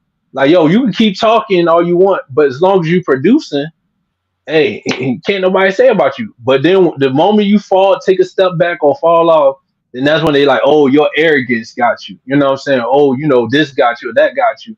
When they was the same way, and some people, I'm not gonna say how Deion moved is how I would move. I'm not saying that, but I appreciate somebody who stayed the same regardless of what's happening. Whether you win or lose, whether Deion was winning or losing, he always been Deion. And that's what I appreciate about somebody. And somebody that got a misconfidence in themselves, that I don't care what you think about me, I'm still gonna keep doing me. I can't do nothing but like, yo, just salute them. For real. Whether I like how they move or not, they're being them and they're being genuine and authentic to themselves. And I'm not gonna knock somebody for believing in themselves. It's not like he ain't went out here and knocked anybody else. He just always talk about what we gonna do. You know what I'm saying? And you can't be mad about that, man. In my aspect. That's why I cringe at people who consider themselves realists, because most of the time a realist is a pessimistic point of view of what you can't do, what hasn't happened, what you're not able to. And like you said, Paul, perfectly put, is the limiting beliefs. Just because you haven't seen it, you haven't learned enough, you haven't tried enough, you haven't done enough, you haven't experienced it, or you just don't have the vision, the ambition. It's something that you don't have to bring this into fruition. This is everybody, this like God gives everybody their own vision, right? Mm-hmm. And if you can see that vision clearly enough, it's on you to bring that vision into fruition.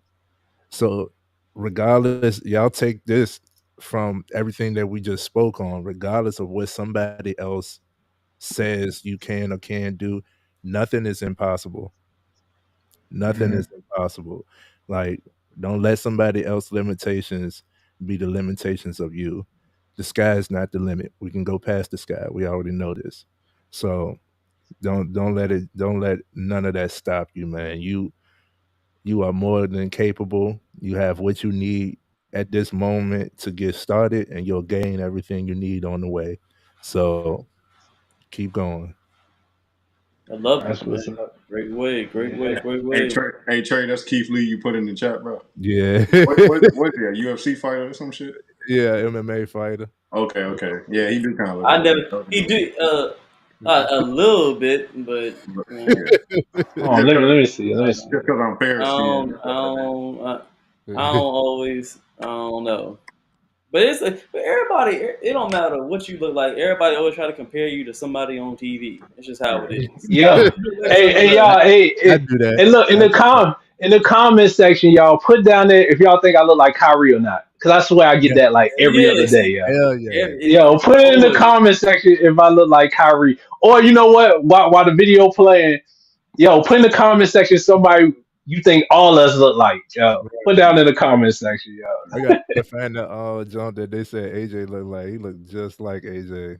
Dude said that. One of the comments on the shorts. Yeah. Yeah. I know. I get I ain't get it in a while, but I get bubble gum. You don't like no bubble gum, bro. Bro, you don't like no bubble gum, bro. Really wild. Man. You don't like bubble gum. Bro. I get 21 a lot. I get 21 a lot from the kids. Oh, you get 21? Yeah. I can see 21. Yo, who did you like that, Trey? Yo, that's wild. That's mad wild. That's flagrant, yo. Damn. That probably because you have a because of the underbite. The underbite, yeah, that's all. So this, bro, that's still stretching, bro. That's still stretching. Yo, that's crazy, yo. You ain't that black, bro. The bubble gum. Yeah, exactly, bro. You're not even that exactly. That's crazy, yo. Oh my god, yeah. All right, yo, let's go ahead and get to this video, yo. Let's get to the video. Well, who gonna introduce it? We just gonna play it? Oh yeah. Trey, Trey, go ahead. I mean, G, go ahead, intro it. You know what, man? Go ahead, Keith, man. You know, Keith's in the streets, man. Go ahead. All man. right. So I brought this topic up. Apparently, there's this girl. She's viral right now. She allegedly got hit with a brick for refusing to give this guy her number, allegedly. But we go look into it and do some investigating. Dang, Brick Squad. Yeah, don't do that. Brick Squad. Brick Squad. That's crazy, yeah. I'm sorry, but that joke was funny. I heard that, and my lady said it. Man, I was tripping when my lady said it. Brick Squad. I said, chill, bro. Brick Squad is crazy. Oh my god, man, but we just gonna give our perspective on it, man. We just we hear a lot of people talking about it, and so we just gonna talk about it a little bit. We ain't go too deep, but we just gonna give our perspective and see what's up with it, man. She fucking. I got a clip. I got this clip from I watch. He a pretty good reviewer. He does like reviews stuff like that. Shout out if you ever see it. I know we're a small channel, but you know we might see it. Shout out to the name is the Poor Man's Podcast, man. So shout out to him. He another he a black man. He be doing his thing on there, man. He been doing his thing for a while on YouTube. So shout out to him, man. Had to grab, his content. Don't get too mad at us, bro. But hey, it's all good. We can talk to our person Trey. He does all our what's it called? He does all our I know what word I'm talking about. Yeah, communication go. Sound like he does communications. Holler at him because you might not like what I'm gonna say. So go ahead and holler at with Trey. Let's get into it. Sure, y'all heard of the brick lady, the lady who claimed she got hit in the face with the brick after rejecting a guy, and she was upset because no men stepped in to help her. Yo, this man just hit me in my face with a brick, and all these black men just watched. Damn. Nigga, your health at critical hit. You one shot away, literally. Not only was she lying about this situation, but she has a track record for using sympathy to scam people. The owner of the establishment looked at the footage and saw no evidence of a woman getting hit. Several people who work in the medical field have stated that her injuries are consistent with someone having an allergic reaction to something. This is an example of the exact allergic reaction they were talking about. Gotcha. Gotcha. And this ain't even her first scam. She is a habitual violator. In 2020, she got $5,000 in a GoFundMe called Help Black Muslim Mother Pay Medical Bills. And you know it's her because her name is in it. This is a video of her from 2020. Grew up and they mad because you trying to beat somebody. They mad because you trying to beat somebody. I'm trying to be a doctor and they mad. Look what they did to me. Look what they did to me for no reason.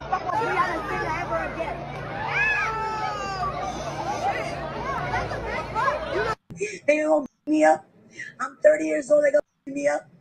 Grown ass niggas try to beat me up. Grown ass niggas try to beat me up for no reason. Look at me. I'm not a bad person. Y'all know that. Y'all know I'm a good person.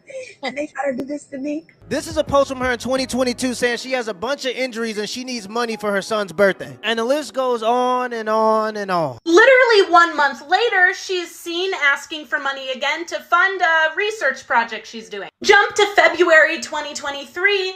Here she is claiming she experienced violence at the hands of a white woman. 1 month later, claiming more hardships and trauma. Are you serious right now, bro? And trust me, I hate to be that guy, but if you want protection from a man, get a man. Because my wife has a man and I have to make it back home to my wife alive. I have people that rely on me, people that need me to be alive. And how am I supposed to explain to God that I got sent to heaven because I was protecting some woman that doesn't know how to keep her hands to herself? Now, if it's my mom or my sister or my wife, I know her character. That's why she's my wife. And I know she doesn't provoke violent situations, so I'm willing to crash out. And my wife knows I'm willing to crash out. That's why she's willing to de-escalate situations, because if I have to become violent, the thing about violence is you never know how far the other person's willing to take it. Wanting random men to crash out on your behalf and not be able to see their kids grow up because you want to be rude, loud, and violent in public is crazy. Remember Carly Russell, the woman who faked her own kidnapping? I don't know, it's almost as if some women are willing to use sympathy to get power and resources. These are perfect examples of why movements like Believe All Women are insane.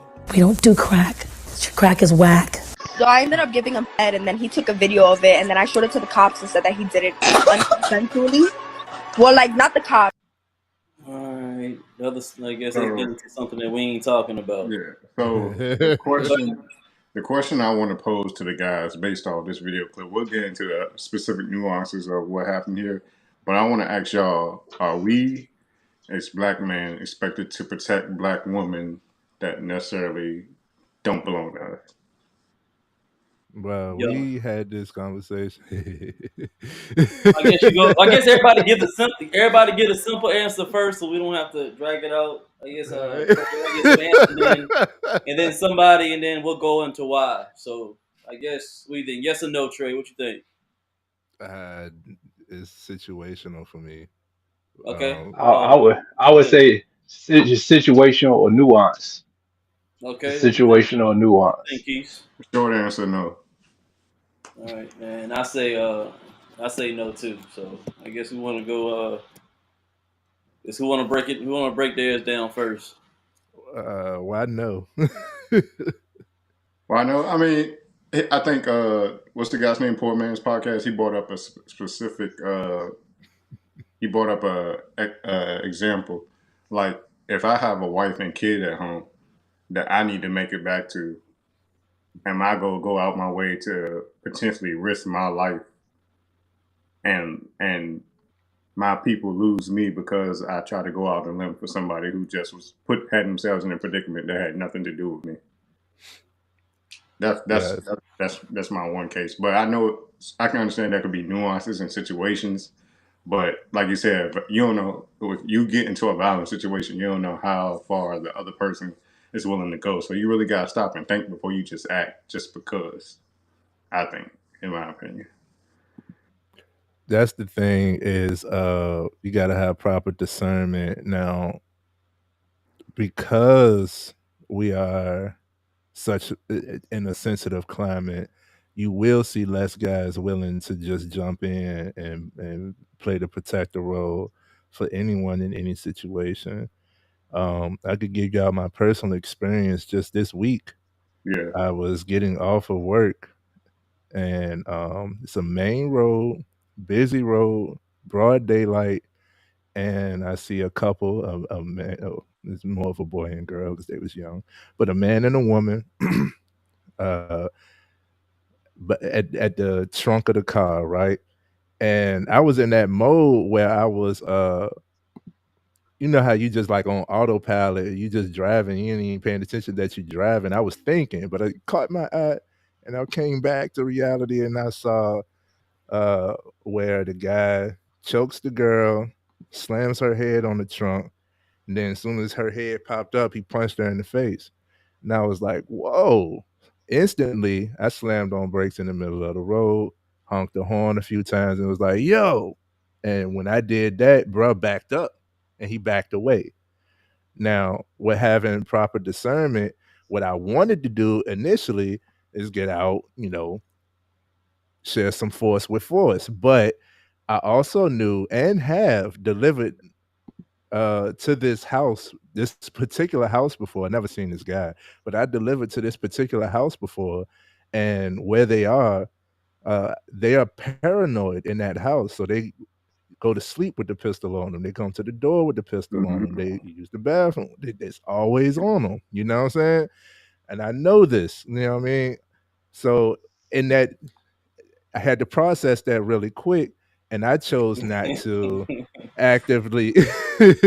I chose not to actively jump You in gotta the be able to get away situation. fast, right, Trey? Because with that proper discernment that Brother West has spoke on a few episodes back, uh, you're not gonna just like bro said, I gotta make it home to my woman. You know what I'm saying? And it'll be neglect and disrespectful to her for me to have lost my life for someone else that neither one of us don't know the situation and nothing like that, um the comments going off. Hey, Hey, if y'all want we'll get Brick Squad trending on all. Man, throw the bricks in the chat. Throw the bricks in the chat. But you do gotta have the proper discernment. Now, when I initially, if I see in that situation, I saw the violence happen, and if I wasn't behind a vehicle, more than likely I probably would have. I still said something to the guy, and if I was on foot, if I'd have said something, then he wouldn't have had in that emotional state. He wouldn't have had much of a choice but to check me for checking him. You know what I'm saying? And situation would have escalated. I know this. You know what I'm saying? I've been in this situation enough times to know the usual result. You know what I mean? And again, it's such a sensitive time right now that nobody could take a L. You know what I'm saying? Like, I know I would have whooped this dude ass, but I know he would have went in the house. Yeah, And and upped it on us. yeah, and I know a lot of other guys. They're not even that big. Like somebody like AJ size, they look at AJ and be like, "Yo, I'm not fighting you," because they automatically see muscles or some type of definition and be like, "Yo, he can one up me." You know what I'm saying? That don't mean nothing. Don't mean nothing. I That don't whoop don't the mean brother. muscle, bro. The most muscle. Yeah, you was. Yeah. Yo, muscle do not mean that you can fight. Don't go Don't off mean there. that you. It don't mean It you don't A strong lot of mean that you times, either. can muscle fight. get in the way for real though. Right. That's why you see the best All the boxers and time. stuff. They don't look like They super lean. buff. You know what I'm saying? Lean. Yeah, Lean. exactly. Yeah. Lean, bro. Yeah. So yeah, you gotta have that proper discernment. So to answer y'all question, more than likely, I'm not going to just jump in to protect the female. I will more so use my voice, and I would have to see this transpire. Like if a woman just run in the store, yo, I was assaulted, I'm gonna be like, all right, sit down, let me get you some water. You know what I mean? hmm Maybe you need to call the cops. That's their job. But if I in a situation like that, I'm usually going to react in some type of way, but I'm gonna have proper discernment enough to not try to make it go that way, uh, escalate too much with me involved. You know what I mean? Trey, to piggyback off what you're saying, I think in that kind of situation, let's say allegedly, I don't think it's true, but let's say allegedly we out at this club and this dude did hit this girl with a brick. I think the way we can protect black women, like I said, in this aspect, is by protecting our brothers from themselves in that situation. Like you said, use the discernment. You know, I know you said instinct would tell you pull up, hop out, and start getting the fisticuffs. But I think if you can find a way to maybe approach the situation, letting that brother know, hey, I'm not here to engage in conflict, but I want to let you know, hey man, you can go to jail behind this shit. Like somebody will call Right, you bro. on your ass. You will throw your life away over this brick or whatever. So I think, you know, if I was in that situation, such as this dude about to throw a brick at this girl, if it happened, I can tell you why it's probably not true, but I would just talk to the dude like, bro, it's camera phones out here nowadays. All somebody gotta do is record you for 3 seconds and your ass going to jail. But Right. there was no footage of this particular situation, so it's still debatable whether she got hit with a brick. Some people's there's stories that say she's injecting herself with saline because the clinic brought back a report that they just drained saline on her face. You know, and she's doing this shit for clicks and views, and then, you know, she makes money off GoFundMe or some shit like that. But I digress. I would say. Oh, go ahead, Trey. You got it. No, I was gonna say, in a situation like that, instead of addressing the guy, I'm gonna try to pull the woman away. And the reason why is when emotions and stuff is high, when you address a guy, it's hard for them to like. Respected and Yeah, exactly. But if you pull, if he going after her, if I pull her away, more than likely he gonna be like, all right, yo, he gonna probably stand there and just talk his shit or whatever. You know what I'm saying? But if you interject and you go talk to him, 9 times out of 10, he not gonna care about what you got to say. You know what I'm saying? The goal is to try to the goal is to try to de-escalate it the best way possible. And the best way possible is to create separation amongst whoever has the issues. So it'll be easier for me to get the woman away because I can just pick her up and carry her off. You know what I'm saying? Far as with the guy, it might be a little different. Now, if I'm trying to get her away and then he still still pursuing, then that's when I might have to address the guy then and be like, yo, bro, like I'm trying to get her away, bro. Like, yo, go ahead, get out of here before the cops come. You know what I'm saying? Like, yo, you don't want no more issues, bro. Like, I'm getting her out the way for you know what I'm saying? Like things like that. And that's just how like I would try to handle that situation. But to go back to the point of like why I say it's situational or you got to practice discernment, like Trey said. I mean, it's tough for me because I got a daughter, and I'm not always going to be around my daughter.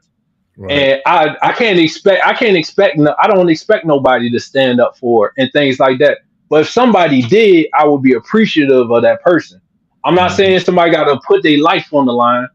I'm not saying like, yo, if something happened with a woman, yo, you gotta just start swinging, don't ask no questions or nothing like that. No, right. But like what Trey say, part of protecting is like, hey, bro, yo, chill out. Like you ain't even gotta step in all the time. Sometimes just saying something, let people know, yo, we see you, bro. Yo, hey, yo, bro, the cops on the way, bro. You better go ahead and get up out of here.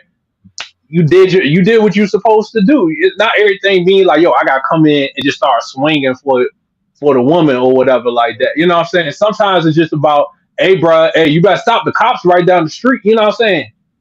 That'll be enough, hopefully, to be like, oh, damn, all right, let me chill out a little bit. When I say protect, I don't think it's necessarily mean like, yo, you gotta jump out the window and crash out for somebody. It's protect me like, yo, just speaking up sometimes. You ain't gotta get yourself fully involved in the situation, but sometimes instead of just driving by, you could just say something. You know what I'm saying? Like what Trey did, and things like that. That's why I say like, should it be expected? No, not the way society is set up. Because one, people are not fighting fair nowadays. You know what I'm saying? If niggas was just throwing fists, then yeah, maybe. You know what I'm saying? But people not doing that, and like we said, we do got a responsibility to get home to our own families and things like that. but that don't mean you don't gotta not say nothing and just sit there and just be like, oh damn, she getting fucked up. Oh, too bad for her. Like you could say something, you know what I'm saying? Like what Trey said. Like you could yell out the window, hey, you better stop. The cops down the street. You know what I'm saying? The cops on the way, bro. You better chill. You know what I'm saying? Like just something is sometimes better than not saying anything. And I will say, I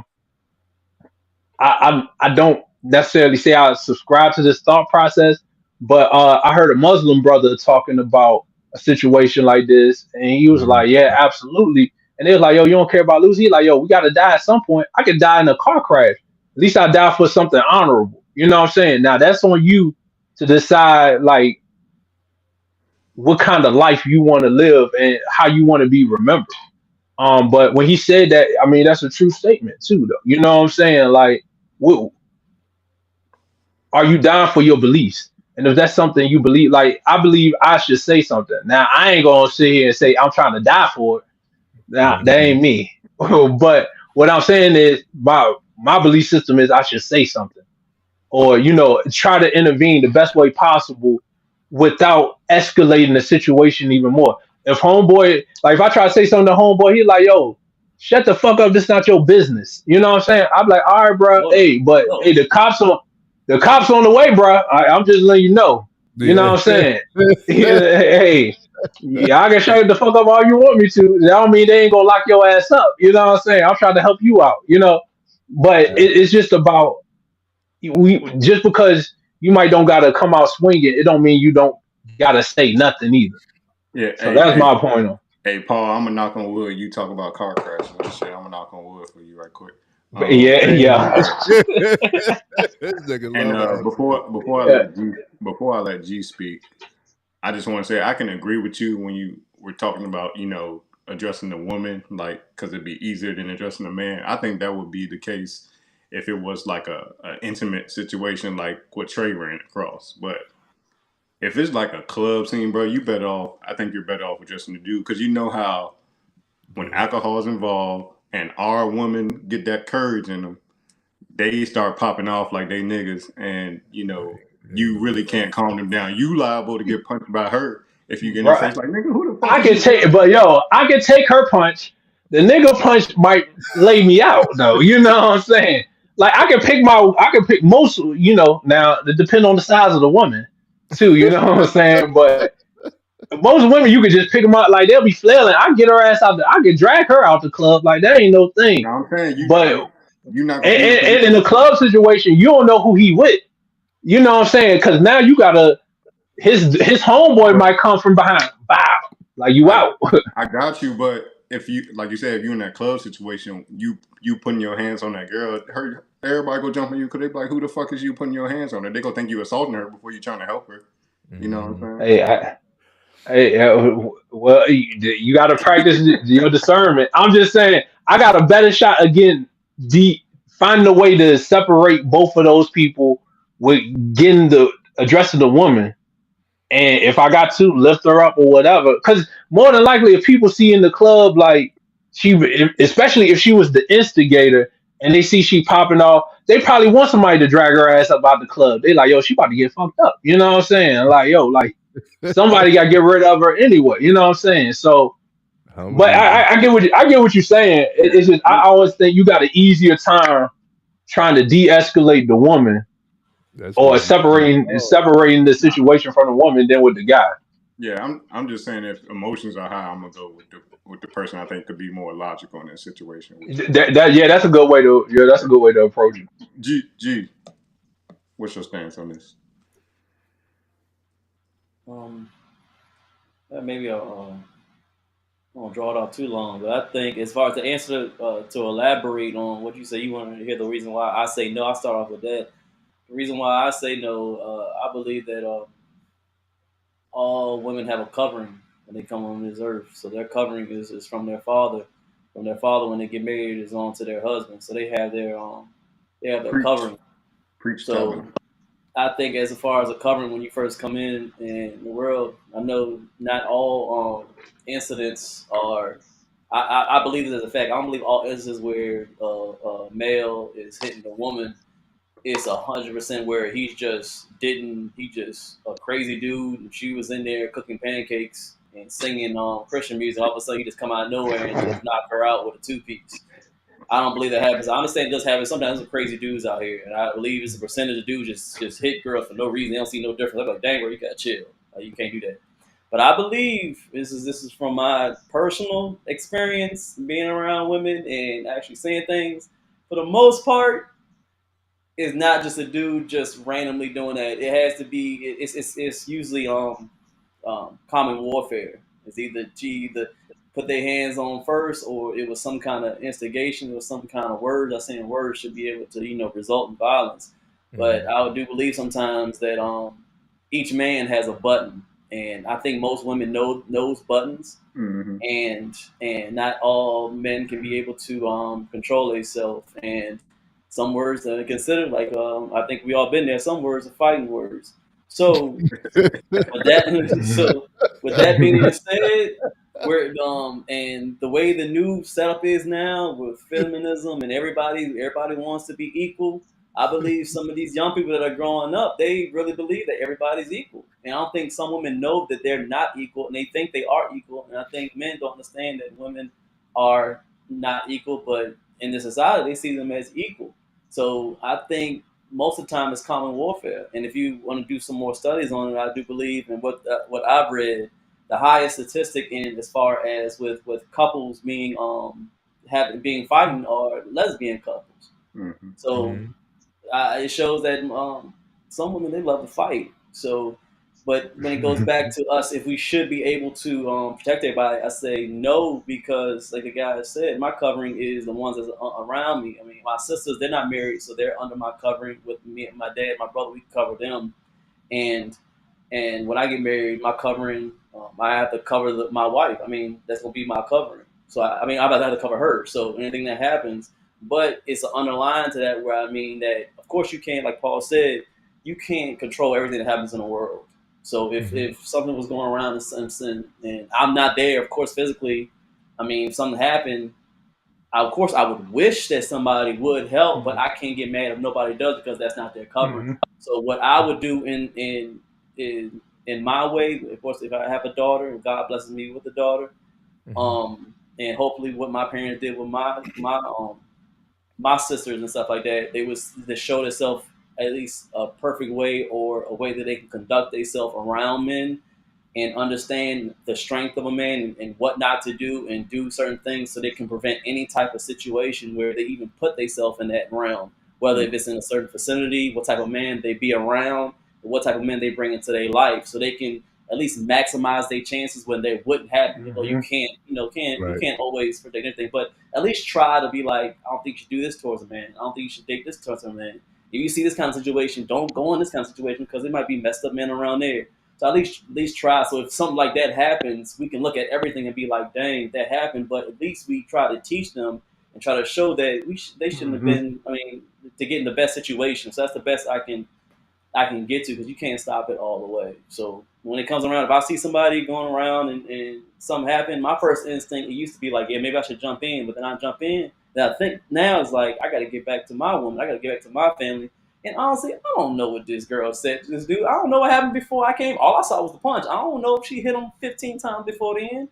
I don't know if she said something or she did anything in the back or said, kid, it could be so many different things. And for me to just jump in wildly and just saying all of a sudden, oh, you hit me. I'd be like, bro, I don't know what happened. I'm supposed to just go hit him. I don't know what happened. I don't know what you did to this dude. So, I mean, it's like, you know what I'm saying? It's just, that's the best way I can break it down on why I wouldn't. So, hey, I'm gonna say two things to that.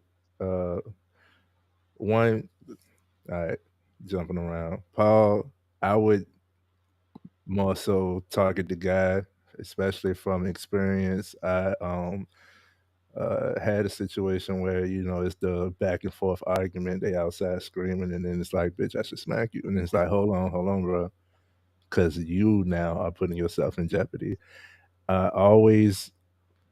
Everybody in this situation has to take accountability. And I've had this conversation recently with other men where the guy's like, yeah, But a lot of times women know what they're doing. And this is why I preach emotional maturity to the guys. This is why like I talk about the power of presence. This is why and we're gonna have more discussions on this about uh healthy relationships and all of that stuff because it is I'm gonna keep on saying it's a sensitive climate where it's a lot of guys a lot of the times what I've seen in domestic situations is where the woman has spoken the truth and the truth hurt this guy's ego and now he's ready to put hands on it or has put hands on it. And once you put hands, once there is physical from man or woman in this relationship, once there has been physical, if it hasn't been nipped in the bud, then it becomes acceptable. And now, you know what I'm saying? Now it's like, because I see guys that get like she be hitting him all the time. He just taking it like it don't hurt, but mentally it's like, bro, she's fighting you. You know what I'm saying? And at one point, at some point, you can snap. You know what I mean? Like and just give her one, and she down and crying, and now you're in trouble. But she been hitting you for years. You know what I'm saying? Like that's why I say it's situational, and I don't just jump in. And y'all silly with the bricks. These bricks. Hey, y'all gotta turn the comments off. I can't comment. These bricks crazy. These brick squad. Big squad. I was like, man. So, and this is another reason why I preach emotional maturity because a lot of men are afraid of being vulnerable because of that. Like, you just use something. Like, if I tell you that this is a trigger for me, you know what I'm saying? And we was at a good point now that we got into a heated debate or argument and you use that against me. Like, I don't know how to act because I trusted you with that. You know what I'm saying? But I keep on coming to the guys about, emotional maturity so that if that were to happen in the power of presence, like she can't hit you if you're not there. Like get away. Like I understand that is situational. And I don't agree with putting your hands on a woman, but y'all know my line. If you close enough, headbutt, bro. Close. Y'all gotta watch episode 3 to know what we talking about. I mean that has to go to the. I think like I said, it goes to the parenting, bro. I think that the parenting. I mean, that was one of the number one things I heard my dad say to my sisters. Like, you cannot. Don't ever put your hands on a man. Because you can't. I tell my daughter that all the time. Yeah. Yep. You're not stronger than him, man. And I don't like how society is running where they think that you think you're stronger than a man. I mean, and that you think that you're not gonna get no repercussions. Yeah. Yeah, because because you like going to a situation you have a daughter. I don't know how this boy was raised. I mean, you never know. He might. So don't even put yourself in that predicament. Like I said, if he going around and you just in the house cooking on fried chicken and you being the nicest woman ever, and he's all of a sudden just hit you for no reason, I'm like, dang, bro, all right, yeah, chill. But if you just, I hear, that's why I asked the questions. I'm like, he hit me. I'm like, bro, hold on. So I'm asking you, did you do any? I'm not saying you did anything, but did you say or do anything? Did you hit him anything like that? What's the whole situation? I mean, what's the whole situation? Yeah, that's the problem right there. Nobody asks the whole situation. You just automatically hit you. Like, you got to see what happened. Hold on, what happened? I mean, bro, she hit me with 18 hangers, and then she hit me with my mouse, and she hit me with a TV. I'd be like, I mean, nah, you know what? I'll be like, bro, what you was still doing there? I like, yo, what you was still doing there, bro? No shit. He might be, bro. Yeah, and I'll be like, if it was my house, now this is where if you have sisters or brothers, that's where this come in handy. But I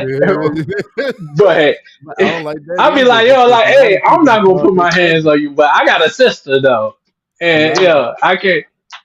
A lot of people, well, a lot of females in my fighting days, I used to be the fighter. I told y'all I was a buddy.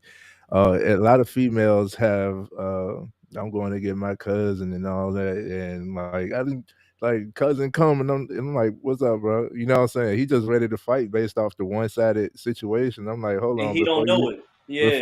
Before you get your ass whooped real quick, let me let you know. You know what I'm saying? Let me tell you that what your cousin did, because your cousin them, you know what I'm saying, she over there yelling and shit, being boisterous. Well, let me tell you, bro, that she did XYZ. And he like, you did that? Like, yeah, but fuck him. All right, fuck him, yeah, but we gonna go back to the crib because now we gotta talk to you. I done had that happen a few times, and I don't like that.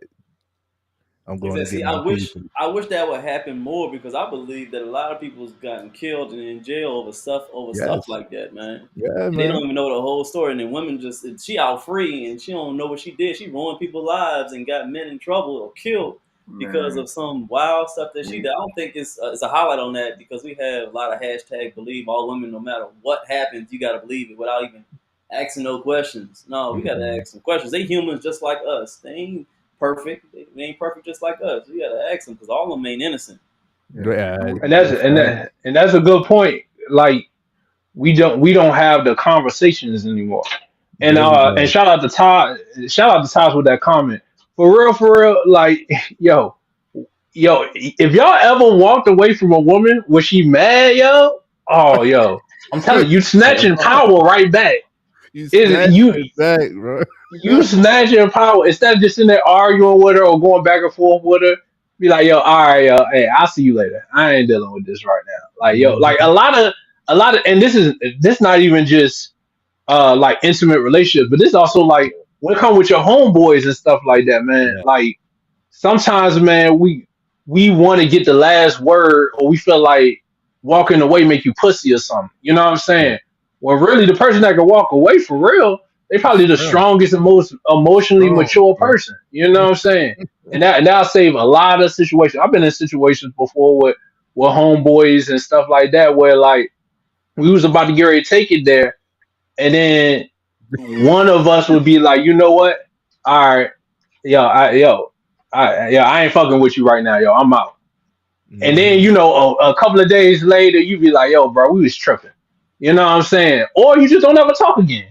You know, like, but everybody get to walk away scot free. Nobody dead. Nobody in the hospital. Nobody locked up. You know what I'm saying? Like, you still get to live, man. And I think some of this stuff, man, we just don't value life, and that go back to the point of the discernment that I was talking about. Is like I value my life, and I'm not gonna walk into a situation I don't know what's going on. I don't know these people. I don't know how they react. You know, I'm walking into a situation blind. So I'm not going to go all out on those situations that I have no clue on what I'm getting myself into. I don't know. This might be a mafia member or something. You know what I'm saying? Like, it is whatever. But I would hope. Like, and like I said, I practice discernment or whatever. But also, I don't want to be part of the bystander effect as well. But I would hope that I would say something. I have said stuff in situations before where I could try to attempt to de-escalate the situation or try to at least break it up. But we gotta value other people's lives, but we really gotta value our own lives and how we handle a lot of these situations as well too. Absolutely. Absolutely, man. We got a comment from Todd. She said she remembers Blueface told a story about his mom trying to make him go fight her battles until he realized the type of person his mom was and opted not to pull up on dude for a beef that wasn't his. That is powerful because a lot of us only focusing on protect, and not realizing the guidance and structure part of things and like nipping stuff in the bud. And I've definitely experienced that. When I started before my bully phase, I was just getting my battles up. I was getting my fights up, my belt, you know what I'm saying? I was getting enough under my belt. It used to be at the bus stop. I used to get in a fight at the bus stop every morning. And then when I stopped like looking for a fight, the fights that would come to me, it always was my sister. Like, now I got my brother, and I fought a few of them until it was my homeboy, and I was like, "What you?" And now I'm talking. What you do? Like, nah, I ain't do nothing, bro. He said, go ahead. I don't even want to fight you, bro. Like, you my dog. You know what I'm saying? And I'm like, yeah, but sis. And I'm looking like that same situation. Like, my sister has a mouth on. Listen, my sister is my older sister.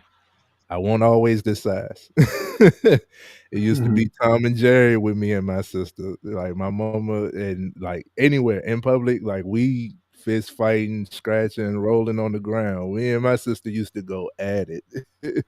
And then I had a growth spurt and was like, I can't be fighting you no more, man. Stop trying to hit me. And I've definitely seen where like she knows how to push those buttons specifically on the guy. And I'm like, yo, like you think you've been in enough situations with men to know that you can get your ass whooped. Stop fucking with men in this way. Like you weigh 110. Like you're not gonna do no damage to this 300-pound dude. Like stop playing. What you Yo, think? you know what? We think Todd. How do you think we get here? We got here where women really think that they can do that. Do you think it's TV? Do you think it's media? Do you think it's the way they brought up? Where do you think that I think no. Where do you think they're equal?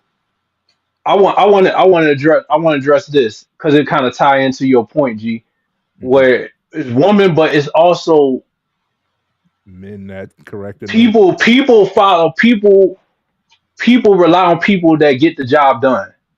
And so when you know somebody, man or woman, that like, yo, they the they the fighter. Like I know a bunch of homeboys, they be like, yo, they might get beat up or something, and they run and go get the big homie that they know like that can fight or whatever. Be like, yo, they said this about me, or they tried to jump me, or da da da, and they run and go get they mans who know how to handle business.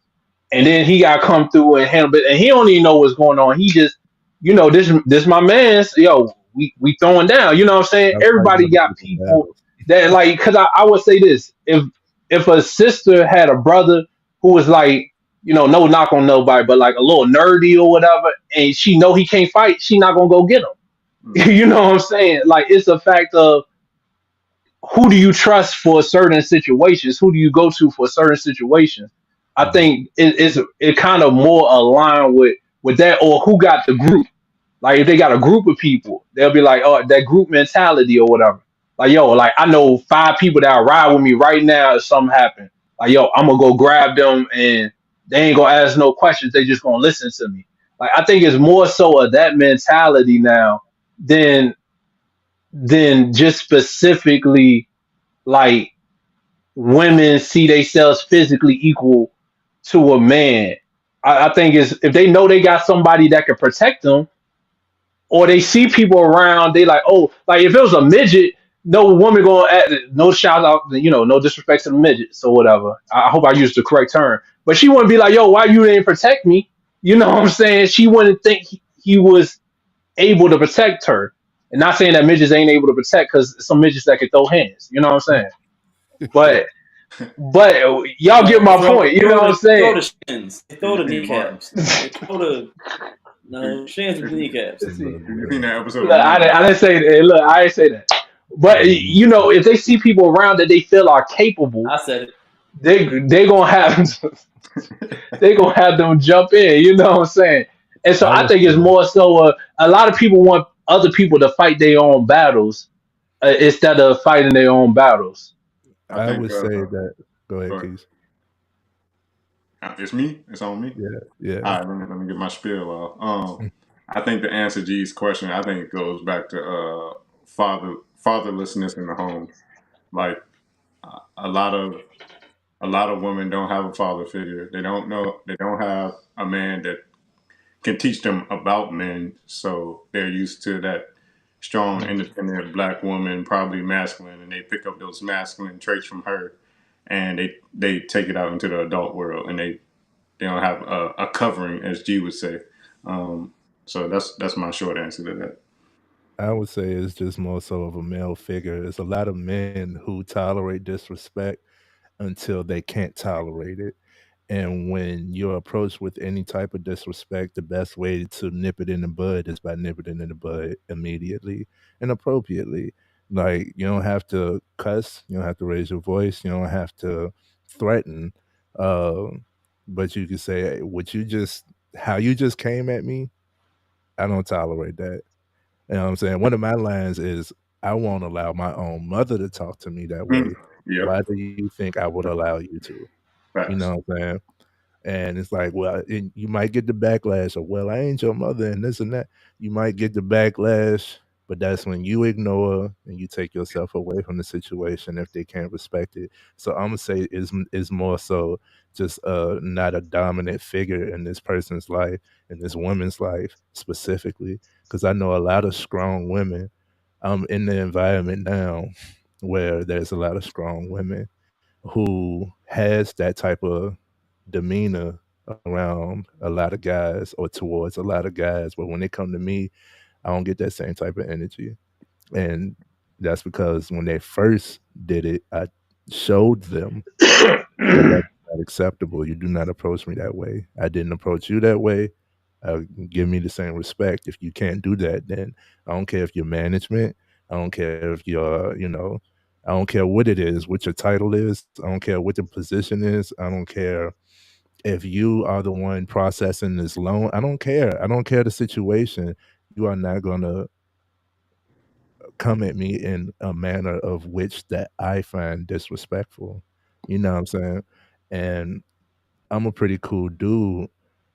So if you're reacting to me because of something I did, I could take accountability, right? But if it's just you, like, just being, we're using this word a lot, but boisterous and loud and ratchet or whatever term you want to use, but y'all all got a vision of this disrespectful woman. If it's just you approaching me with that, I'm not tolerating. I'm not accepting that. You know what I mean? And as far as like with all, and that's with all women. That's with all people. That's with children too. Like, guys have gotten real passive when it's gotten to setting the boundary. You know what I'm saying? Or setting the boundary, showing the line of where the respect needs to be. You draw this line, you cross that line, understand there will be repercussions. Not saying that I'm gonna put my hands on you, but you're gonna have to face some type of consequence of disrespecting me. Now, that disrespect is that line that had to be drawn. If you never drew the line, then she doesn't know where she's being disrespectful. You know what I'm saying? Especially if it's being accepted by her peers and her family, and you know what I mean? If it's being accepted all around in her life, she doesn't really know that she's blatantly disrespectful. Even if she does have an idea, she still thinks that this is acceptable enough. I think we need more stand-up guys to say, no, you're not going to talk to me like that. You're not going to approach me like that. You're not going to put your hands on me. You're not going to threaten me. Or you're going to get your cousin. Let's go talk to your cousin then. How about I could call your cousin? Yeah. You know what I'm saying? I'll walk over there with you. Exactly. Well, to close it up, my final thing I want to say, so I know we've been on here a minute. I'm gonna jump off soon. Yeah. Trey has a point with that. You have to set some type of boundary, and even sometimes it's verbal and physical, not physical, but sometimes verbal. But sometimes just women just know. You can raise their fathers can raise them a certain type of way, but I think it's in a woman's DNA to not push buttons, but to push limits at They're going times. to test That's you. my. They're going to test you. They test you. They test who they think that they can get past. They test who they can try. No, So I think in the round, They're gonna try everybody. They're gonna try everybody, yeah. yeah. So it's If they like can a get round. past it, if they can get past it on So you, then how are you going to protect them? So they're going to test you, even subconsciously. They're going to be like, well, if he doesn't stand up to me, I can't expect him to stand up for me. You know what I mean? Like, women want you to put them in their place.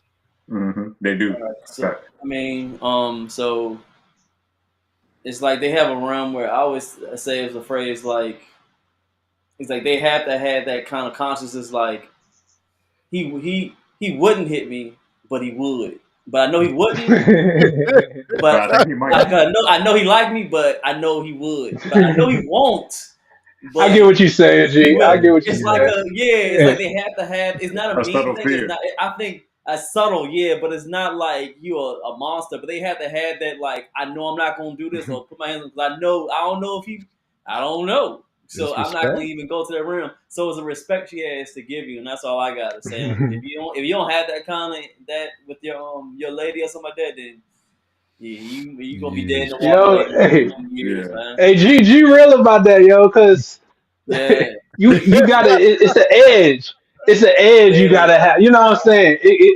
You gotta be able to have a little edge that you got tapped into. Like, yo, you gotta give them that look. Like, yo, don't talk to me like that. Like, yo, don't talk to me like that. You know what I'm saying? Like, yo, chill out. You know, you gotta give them that look. Yo, you gotta be like, yo, chill out.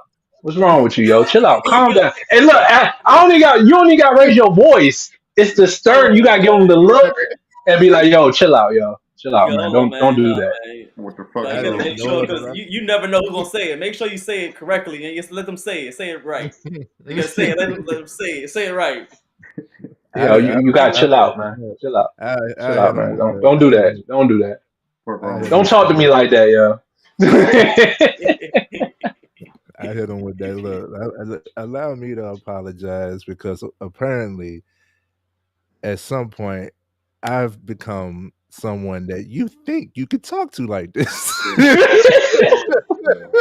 Must have lost your goddamn mind. I'm like, let me pull out this chart. This is where you had me fucked up. Right here. Yo, hey, but look, man. Hey, look, that's it, man. Yeah, we wrapping on up, man. We want to thank everybody for joining us, man. Y'all been rocking with us for a little while, man. So we want to thank y'all once again, man. Shout out to my brothers on this podcast. Make sure y'all like, comment, subscribe, all that good stuff, man. We got a lot of great content coming on the way. Some more, man. Y'all make sure y'all follow us on Rumble. We also on Instagram, Facebook, all of that stuff, man. Y'all make sure y'all stay in tune with us, man, because we coming to y'all a lot, man. We give y'all a lot of great content. So with that being said, man, we'll see y'all next time, y'all. Peace. Brick squad. Brick squad.